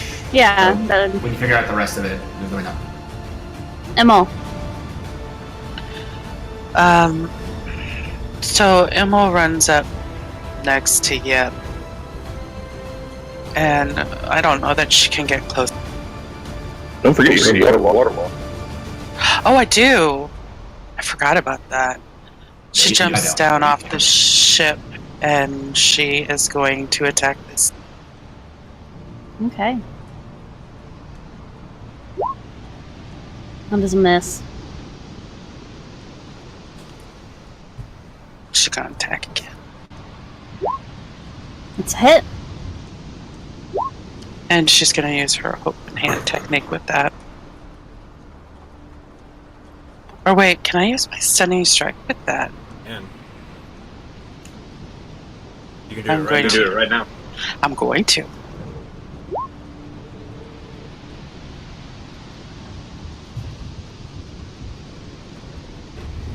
Constitution saving throw. Yep. Of What is your save? 16. 16. Wow. Plus That is 15. beefy. Oh, he can't fail. That is beefy. That. That's pretty beefy. Maybe he can fail a dex save. Maybe he could.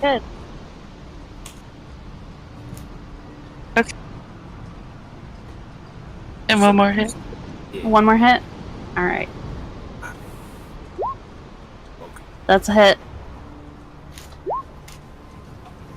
Another con save, or? No, I'm not gonna do another stunning. I'm not gonna do another stunning strike. Alright. Delmar. Alright, well, I've got my mirror image up, so I guess I'll just hop in.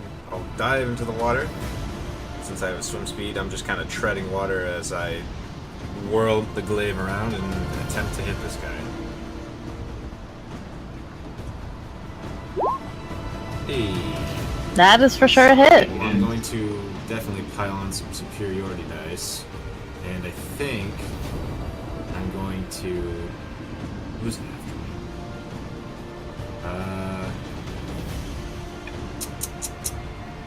So only Yip heard the Leviathan say that we can't take the crystal, right? Right. Does anybody want to move?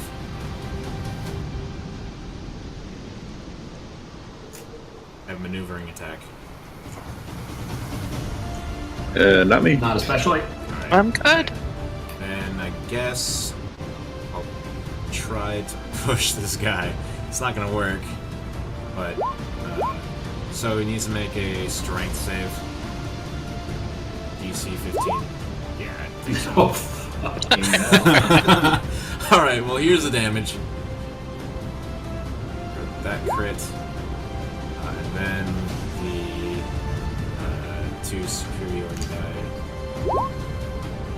Oh, it's not nothing. All magic. And then I'll hit him again. Try to hit him again. Go. That's a hit. Do another one. There's no way he can fail the strength save, so just for the damage, for the Jitski.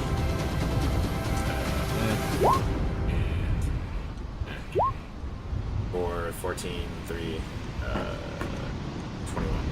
Wait. Yeah, it's fine. And turnover. He calls out, "Why does the crystal fear you?"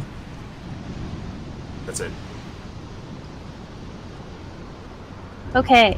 Marianne.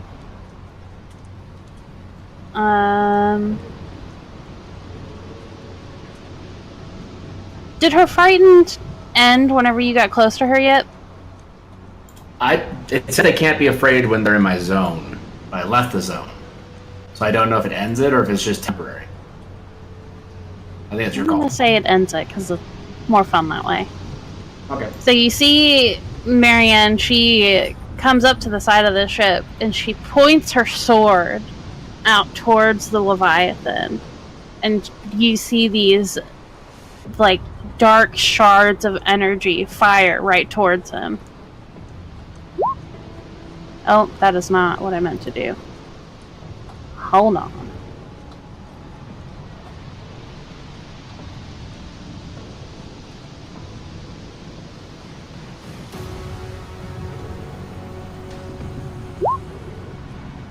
Okay, why isn't it prompting me for a higher level cast? Just tack on those d4s. Alright.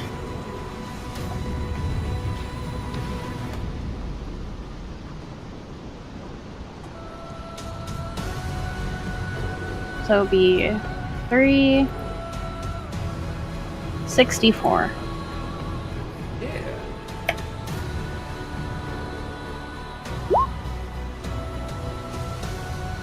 And you see each of these darts But don't just forget about the +1, so that's 18 plus 6.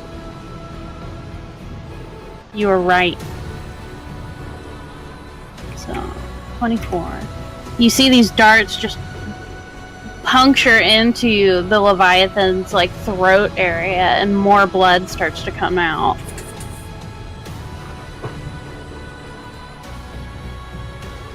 Not. She's going to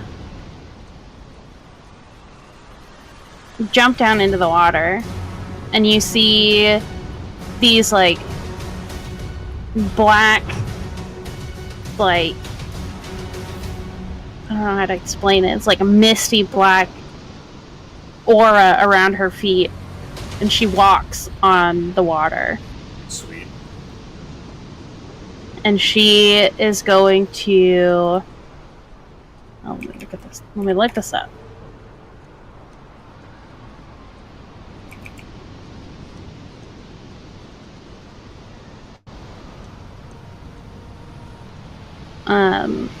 Make 2 attacks at the Leviathan.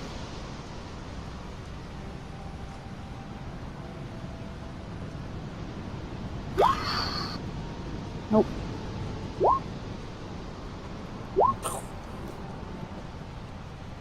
Alright.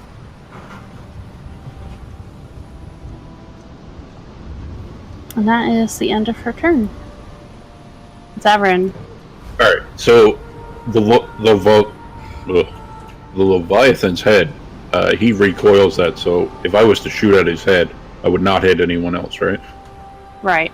All right, I'm gonna shoot a fireball at his eye. Yeah, he's big enough that you could shoot him wherever, and you would miss people all over. Yep, I'm gonna send a fireball into his eye. All right. It's gonna be a high level fireball too.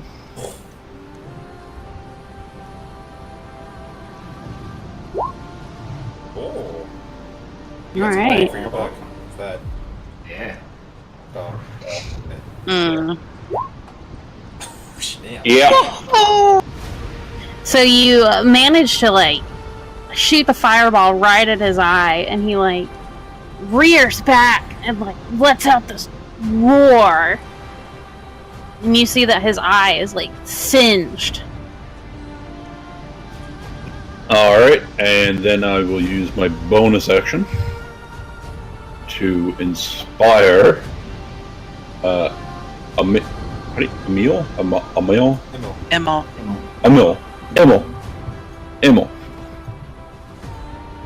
Hit him with all your knuckles. You could probably knock him down. We're gonna try this. That's it for me.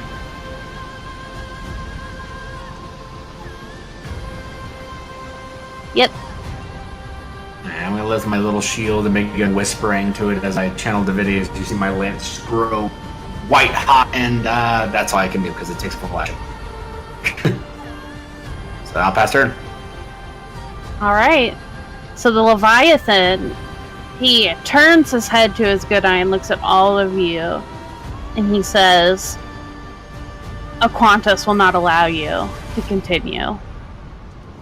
And he brings down,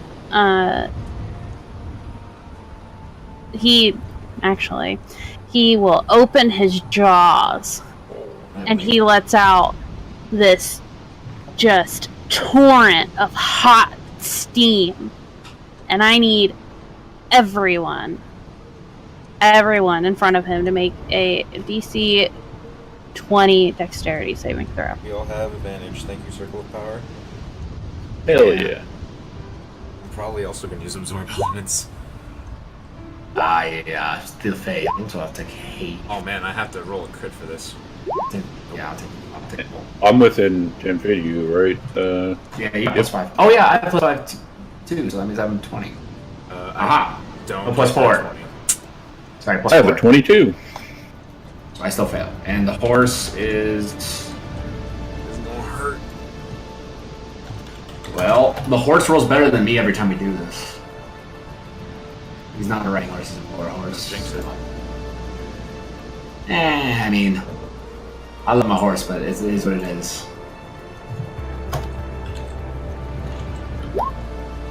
Alright, plus 4 is 18, so it'll fail as well.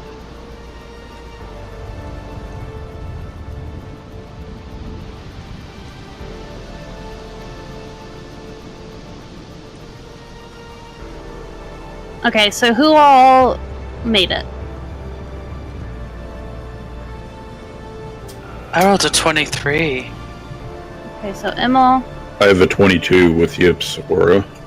Oh yeah, I forgot about Yip's aura. I have a 28. It's plus 4. Okay. No, 27. So both me and the horse fail.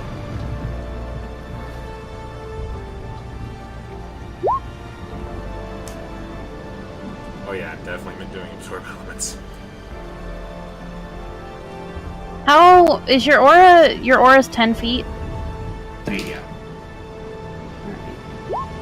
Whoa. Yeah. Absorb elements. So what is that? Math.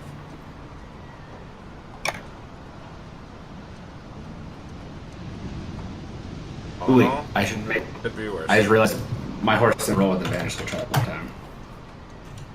Because of the power circle thing. I'll just add my plus to it, so it's plus 5. That stuff else. Okay. So, I think my horse is dead. Yeah, even at half damage, my horse is dead. Boop. Goodbye. You don't need I to use figured that. evasion. Oh, that's right, because yours keeps us from Yeah, you just take no taking damage. any damage. Evasion's passive anyway, so you don't have to spend a reaction or anything. Yeah.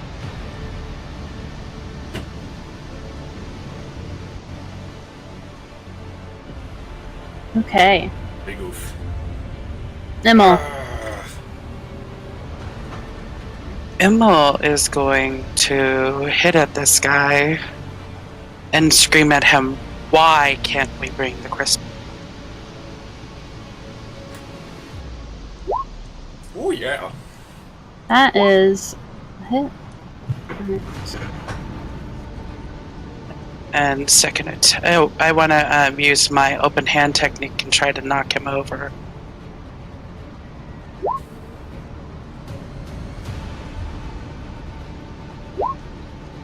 Oh my god, you knocked me prone. He's gonna use one of his legendary resistances and pass that save.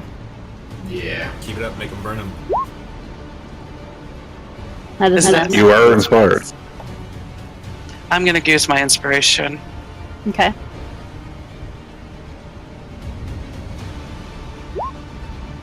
It's a hit. And I'm going to again use my open hand technique.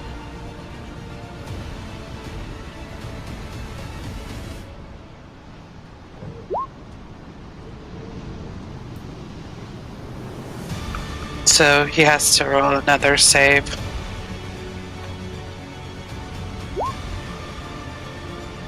He passes this time. Ooh. Oh, did you have one more? I have one more. Actually, you have two more because you have to do flurry of blows for open hand. Yep. That's a hit. And it keys on every attack, so you can he has to make however many more, one more save.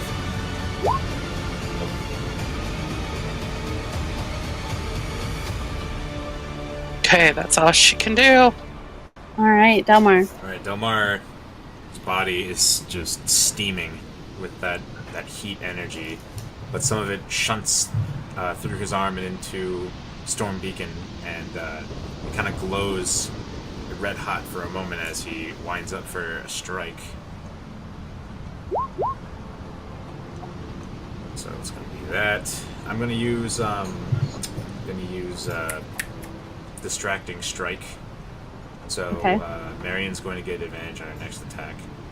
So superiority die and the damage, and a 1d6 of fire. Solid. So all in all, 22 damage, and then I attack again. It's a hit. Putting in work. And I'm gonna action surge and keep trying to wallop him. So yeah. Oh, I don't have advantage. Oops. We're taking the first That's a one. miss. That is a miss. And one more. The jet ski. That's a hit. That's a hit. That's it for me. Okay. So it's just for one attack, or is it for multiple attacks? When you hit a creature, expended, giving your eyes an opening, you add superiority die. The next attack roll against a target by an attacker other than you has advantage. If the attack Okay. is yeah. So just one. Okie dokie. So she's going to make some attacks at this guy. Yeah. Uh-oh.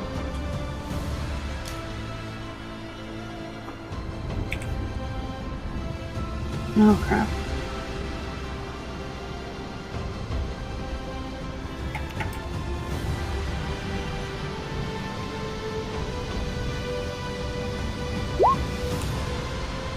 You know, 19.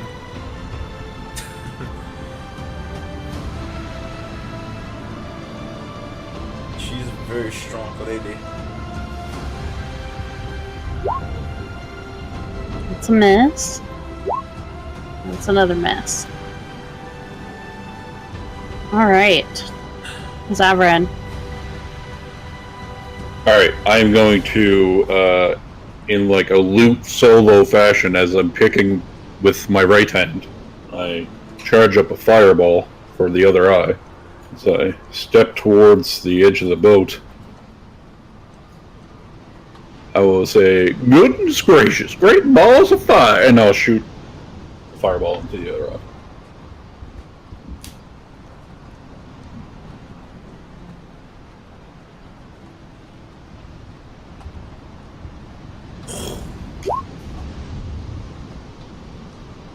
Good rolls.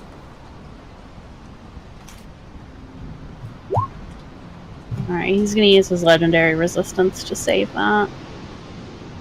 Hey, if they wish.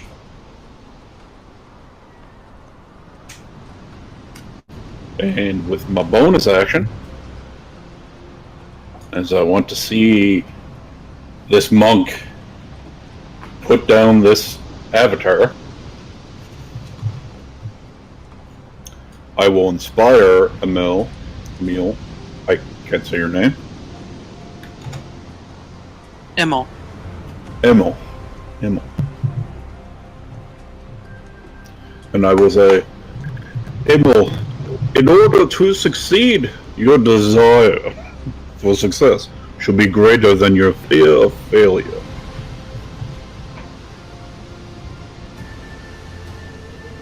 Punch that dragon thing in the dick.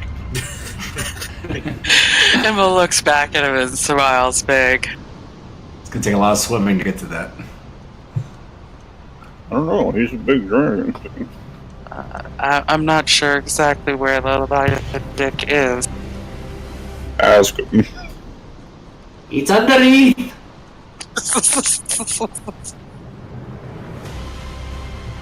What if it's a girl?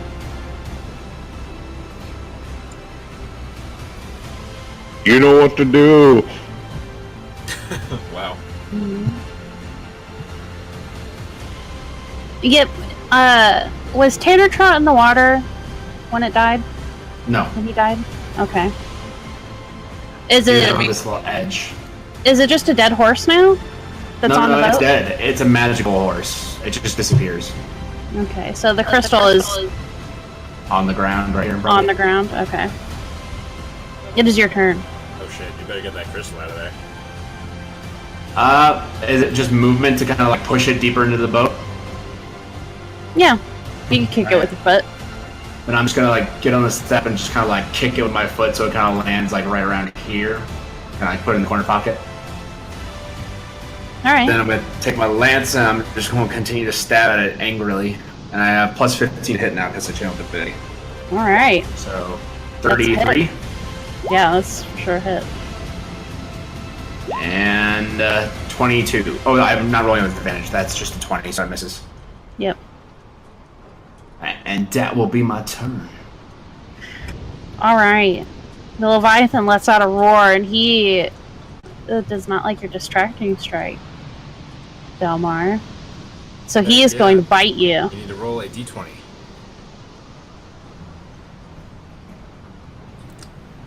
Because of his images. Alright, so I think... let me key it again. 20, oh, 6 or higher. Oh, I roll it. Well, it doesn't matter. D20 was rolled.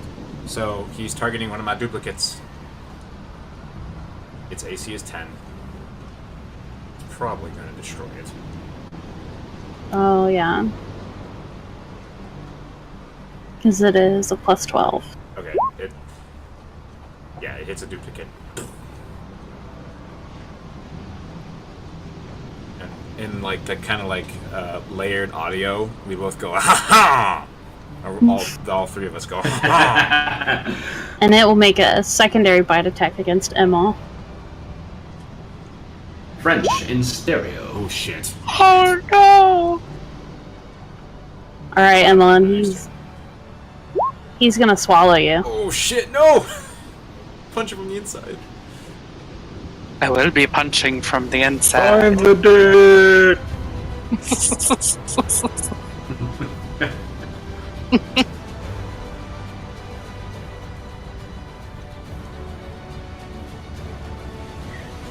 Alright. Emma, you are blinded and restrained. Okay. Still attack, but with disadvantage. Well, not being one to not fight, she's going to go ahead and try to strike from the inside.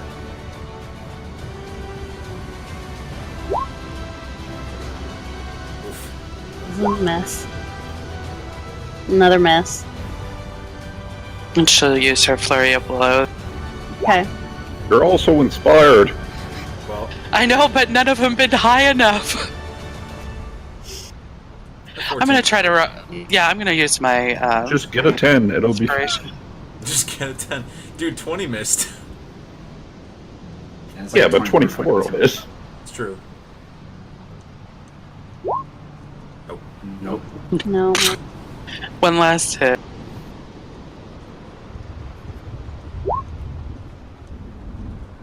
Oof. All misses, I'm sorry. Alright. Delmar. Okay, well, I can't see Emil, so that sucks. Oh, you witnessed her get swallowed. Well, yeah, but I can't. But she's gone from my sight now. I can't cast Healing Word on her. So, just gonna Hail Mary, That's a hit. and I'm gonna roll up another Distracting Strike. And then I'll attack again. And Miss. don't know how to narrate that. He goes and attacks, and he gets the glaive gets stuck in his scales. And I'm going to Second Wind, and that's Okay. it. Turn over.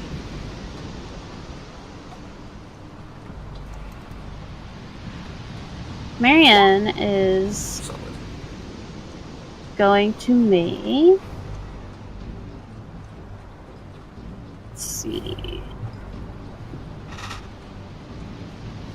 She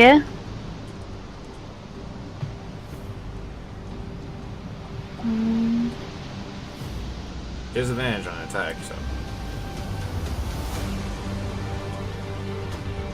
How's this thing looking, by the way? oh, there's like blood dripping out, and it is starting to like shimmy backwards.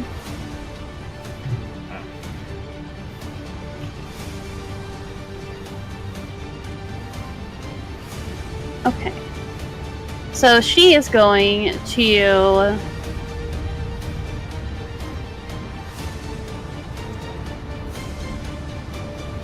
cast Sickening Radiance on top of this dude. Oh wow. That That's a might spell. be bad.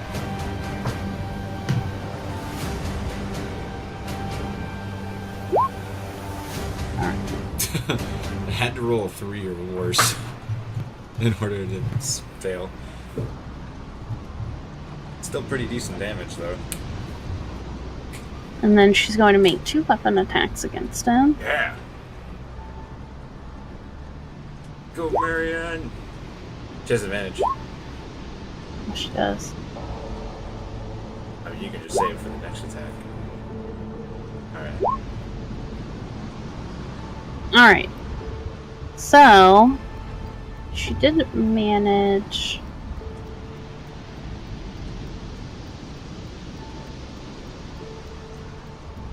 to do just enough damage Oh. that the Leviathan sort of heaves and feels Emil like writhing around in his throat, and he spits her up back into the water. And Emil, you're about right over here, because he spit you out with some force.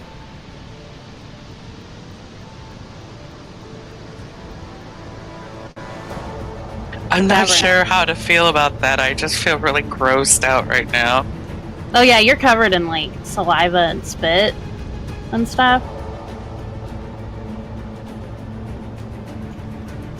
I once heard this in a brothel before. I believe they call it money shot. I'm gonna fireball the eye. Oh god.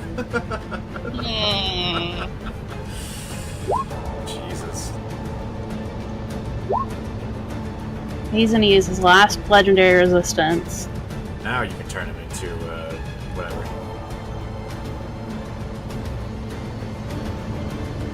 This was my plan all along.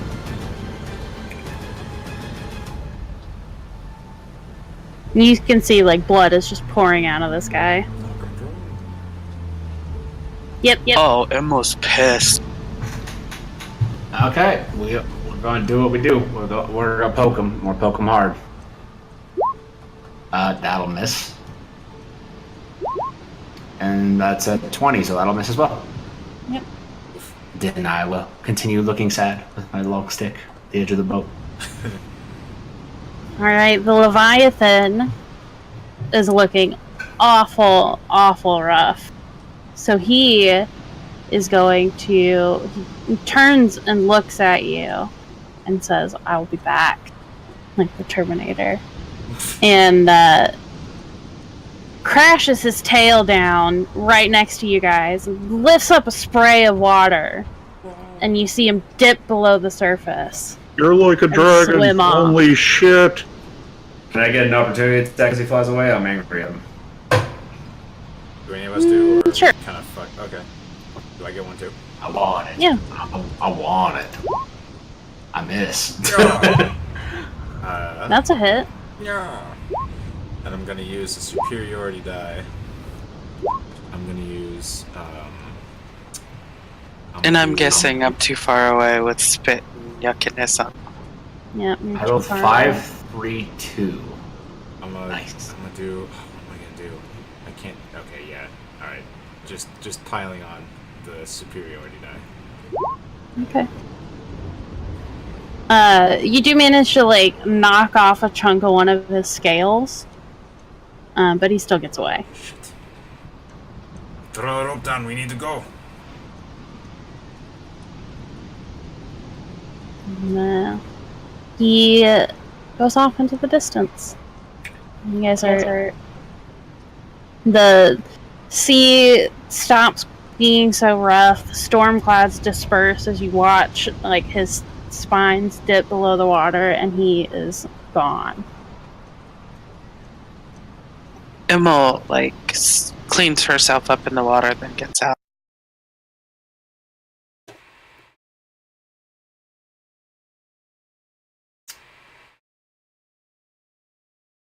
Marianne turns to you guys and says, "That was impressive." Well, Move. I walk over to the crystal. I'll walk over to Emil. The Take 50 hit points. Thank you. the keening sound that came from the crystal as the Leviathan goes away sort of fades down, and it returns to its regular state. Well, we definitely have a conundrum. If we go to the tower, that Leviathan is surely going to be waiting for us. Are you kidding me? Do you see how easily we trounced it? We made an avatar of a god run away. I'm just worried he may have reinforcements. Well, I mean, if you're an avatar of a god, I imagine you have friends. Captain. But, could you imagine needing to bring friends to deal with some pesky mortals? That is an eater of cold bolt. We will take the stone. Marianne turns to you guys and she says, "That Leviathan was clearly after that crystal. You would be glad to be rid of it." Well, I would be glad for a glass of wine and a nap. it is your choice. Either you, with your very fast ship, take us to the tower so we can put it in the bowl, or drop us off. She says, "I'll take you guys to the tower." Aha. Emma looks down at Yip and says, "Looks like they're not so hungry for kobolds as Gisser." Guess that didn't seem very pleasant. I will not let it escape if it comes back. Well then, shall we be underway? I'm gonna be again casting my Fine Steed and making Tater Trot as a manatee again. Okay. So, you guys, it takes a couple of days, and it's pretty uneventful. There are not really any signs of the Leviathan that you can see. The seas are pretty calm. It's fair weather. And you arrive at the tower. Do we see anything? Any signs of the guy? No, you don't Should see we anything. consider long rest taken? Oh, it does take you a couple of days to get there, so you would have long rested by now. The entire time of getting there, Delmar is just looking at the water. Just for flavor. No, you don't really see anything. I hope someone has mentioned not to put cheese on me by now, so I will assume that I am clean. Oh, I don't think the cheese did anything. It just made you smell like feet. This is good. Plus, he didn't try to eat you. He didn't. It worked. See? No, he cleaned me before. We don't have any evidence. Like I said, I don't think he likes kobolds as much as he likes Githzerai.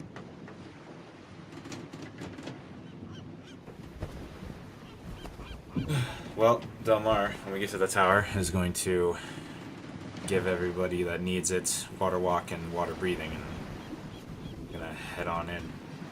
Oh wait, not water walk, because we need to swim in there, since we don't want to wait. I wonder what happened if you like. Oh, never mind. That's a question for another day. You probably limbo and do it. Limbo into it. Well, like, I guess you could like force yourself down and then just like have your hands kind of walk you across, or like crawl crawl upside down on the ceiling of the archway or whatever. That'd be interesting. So you guys are going into the tower? That's yeah. I mean, Delmar is going to like take the crystal in his arms and like kick his way through. Okay. Emma wants to see.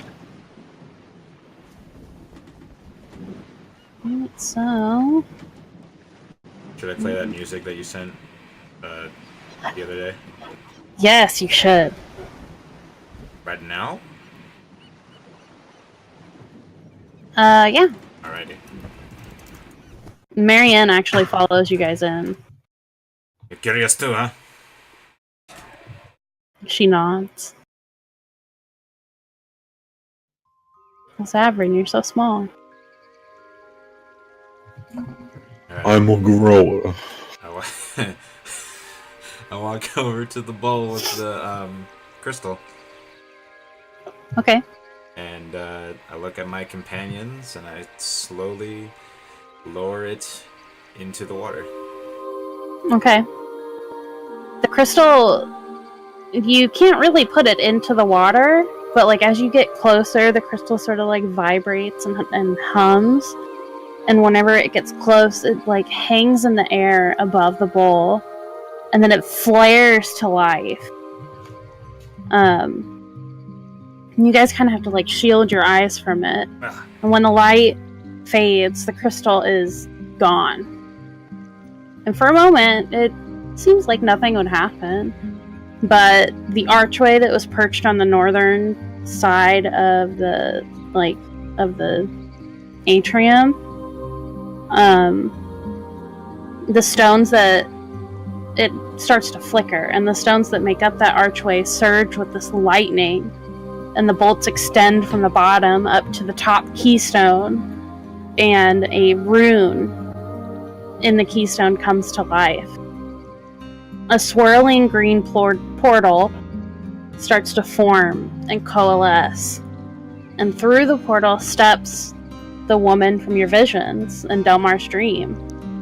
And after she steps through, the portal just blinks out of existence, and she's completely bathed in this soft blue light. And she's wrapped in gossamer robes resembling like seaweed, and there's a crown made of coral and seashells adorning her long wavy hair. Her robes and her hair like drift softly, like there's a permanent sea breeze blowing towards her. And her emerald green eyes pass over you, and she smiles benevolently, coming up to each of you and wrapping you in her arms. As she approaches, Delmar's like, You! And she gives you a hug, and He's so confused. she starts to speak, and her voice kind of lilts, almost like the waves are crashing over each other. That sound that, whenever the waves come onto the shore. She says, after so many millennia, my heroes, you've restored my power. I am the goddess Pharsea. And she waves her hand, and a marble table appears with like stools and places for you to sit. And she sits at the head of the table and like motions for you all to join her. Delmar does so. I join him. For her.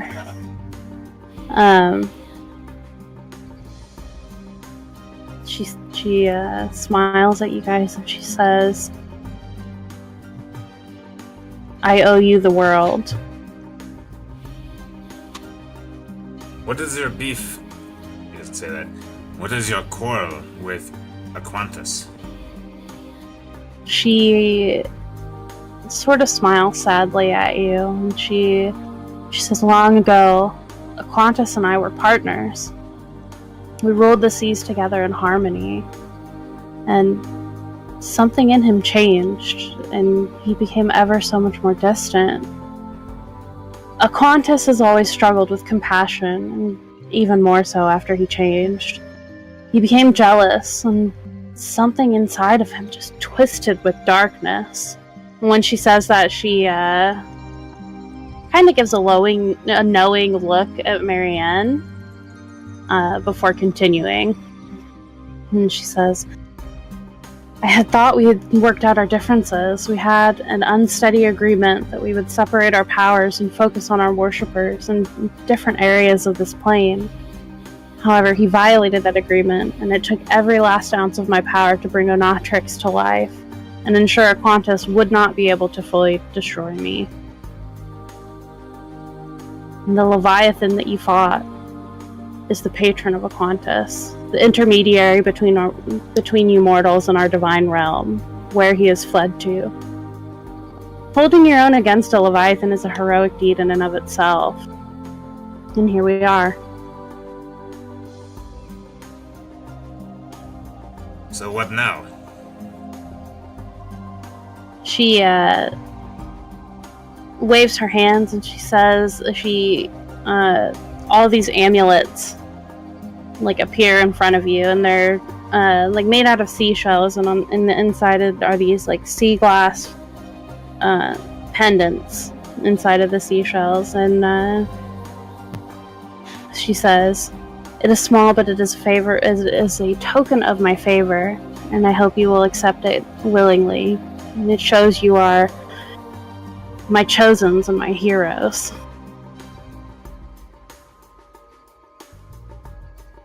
Delmar nods and starts to put it around his neck.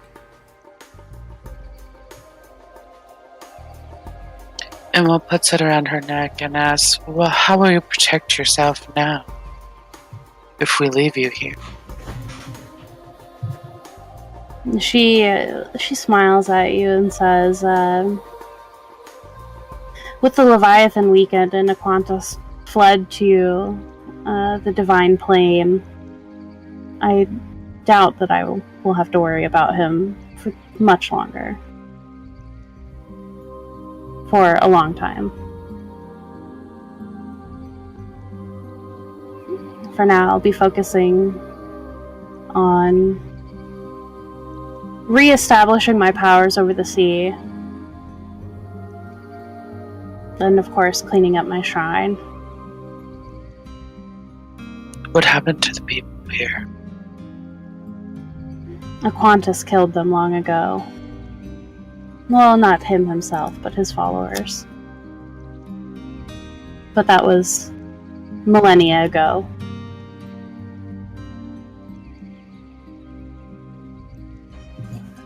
She said her name, yeah?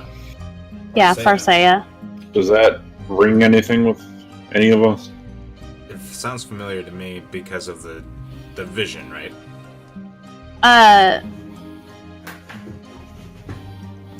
I think, Zavrin, you did roll a history check and you remember Farseia being in a book of forgotten gods and goddesses. But you guys also remember that Onatrix had said, "Challenge me in the name of Farseia or be doomed." Oh, okay. Right. That's why I And remember. what's my captain doing over here? She has her arms crossed and is looking warily at Farseia. Penny for your thoughts. Copper for your thoughts. She says, "Restoring a goddess's power is no easy thing. And hopefully this means that the seas will fare better now." And Farseia smiles and looks at Marianne and says, "The chaos that reigned under Aquantus should ease, but as with all things, there is a balance." Marianne nods.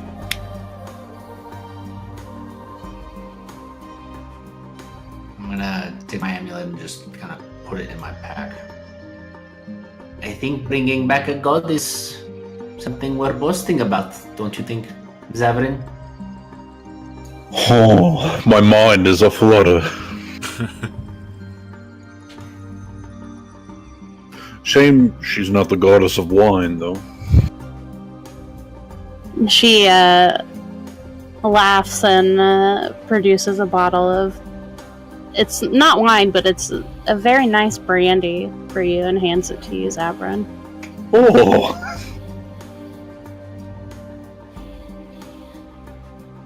this is a story, sharing a drink with a god.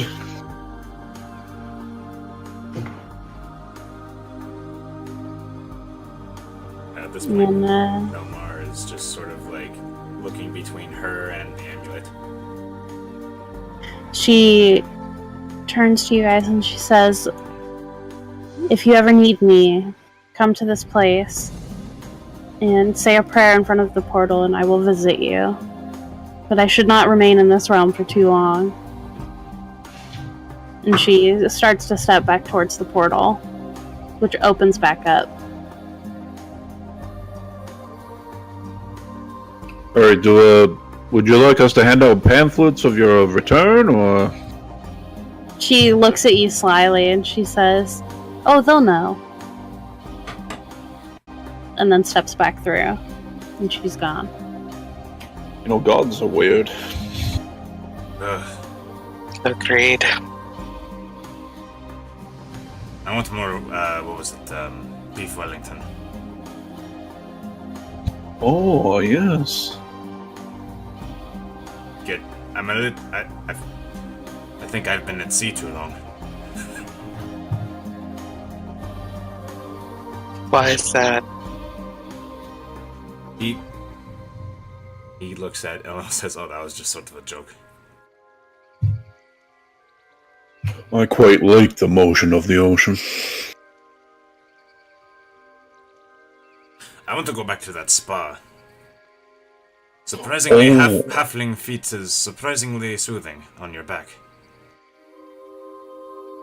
I'd like to just sleep in a bed that wasn't rocking. Why would you want to do that?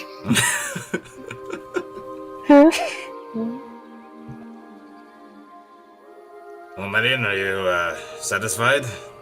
Shall we return? She says very much so. And starts to head back down the stairs. We follow. When she heads down the stairs, I'm gonna lean and dome her. Like, she really creeps me the hell out. He softly says back, agreed. She has my respect. Emma leans in and says, just don't piss her off and you'll be fine. Haven't tried to, it just happens. I want you to keep that tongue.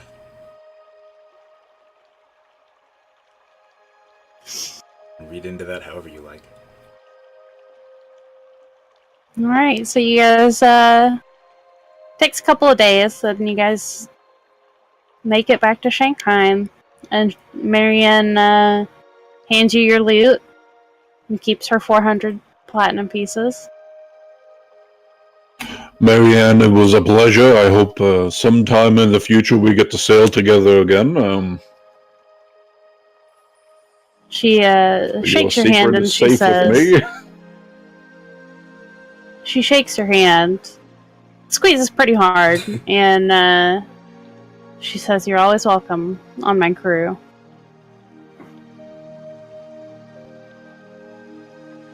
And then she says her goodbyes to you guys. Emma shakes her hand and says, it's been a pleasure. Yeah, Delmar also shakes her hand. Farewells. She gives you guys a salute. Who says we go back to the sickle and get our... I mean, honestly, why don't we just buy the sickle at this point? How do you think he'd react if we just walked in and met with the owner and just put down 100 platinum and said, we own the place? Look, I'm gonna be honest. I think for 100 platinum, he would have to serve us for the rest of his life. I think even just 10 platinum would be more than he's ever seen. You know, it wouldn't be a bad idea. We'd have entertainment.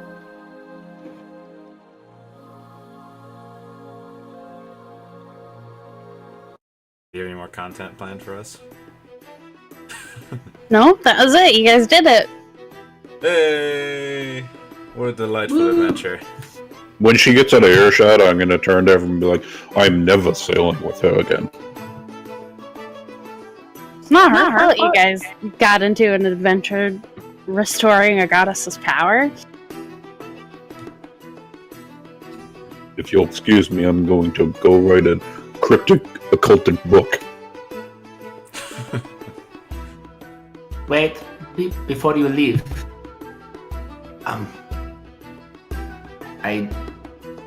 I want to thank you all. For what? Are you thanking of us as allies, acquaintances, or... I don't think anything but a friend would have helped me through this. There you go, yep. Delmar pats her shoulder.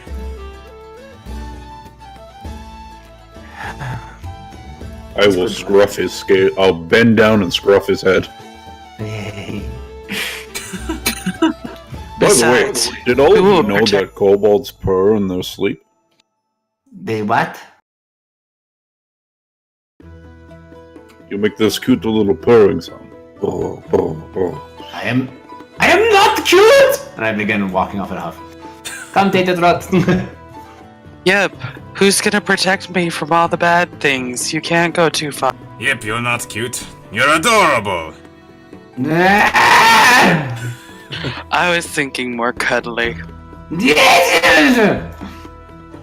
Triumphant hero! Try this!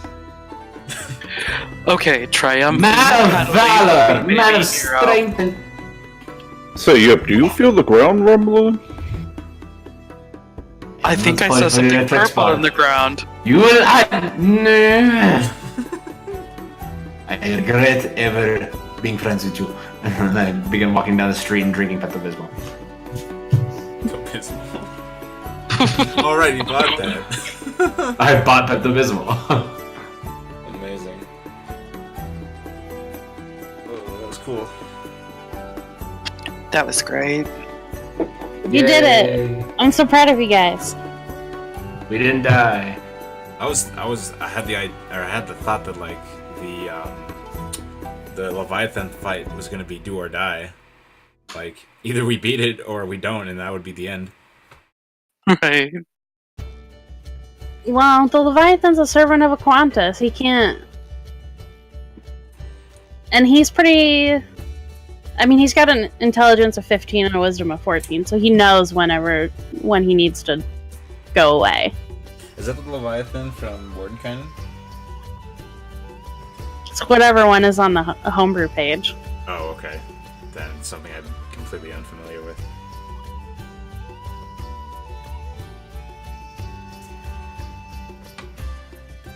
I'm so glad I got to bring in Marianne's occult roots.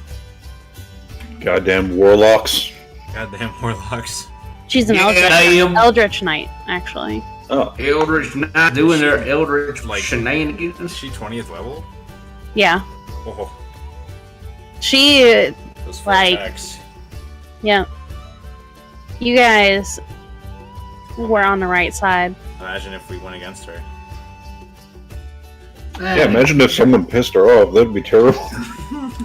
It'd be a horrible idea. No one would ever do What was that. her weapon? That was Great Claw. What was it specifically? A Vorpal longsword. Oh, okay. Slice. Too bad she didn't roll a crit. She did. That would have been fucking great. Yeah, but he is too big for decapitation. Got it. I'm gonna cut the recording. Thanks for watching, Joy. Bye, Joy. Thanks, Joy. Bye, Joy.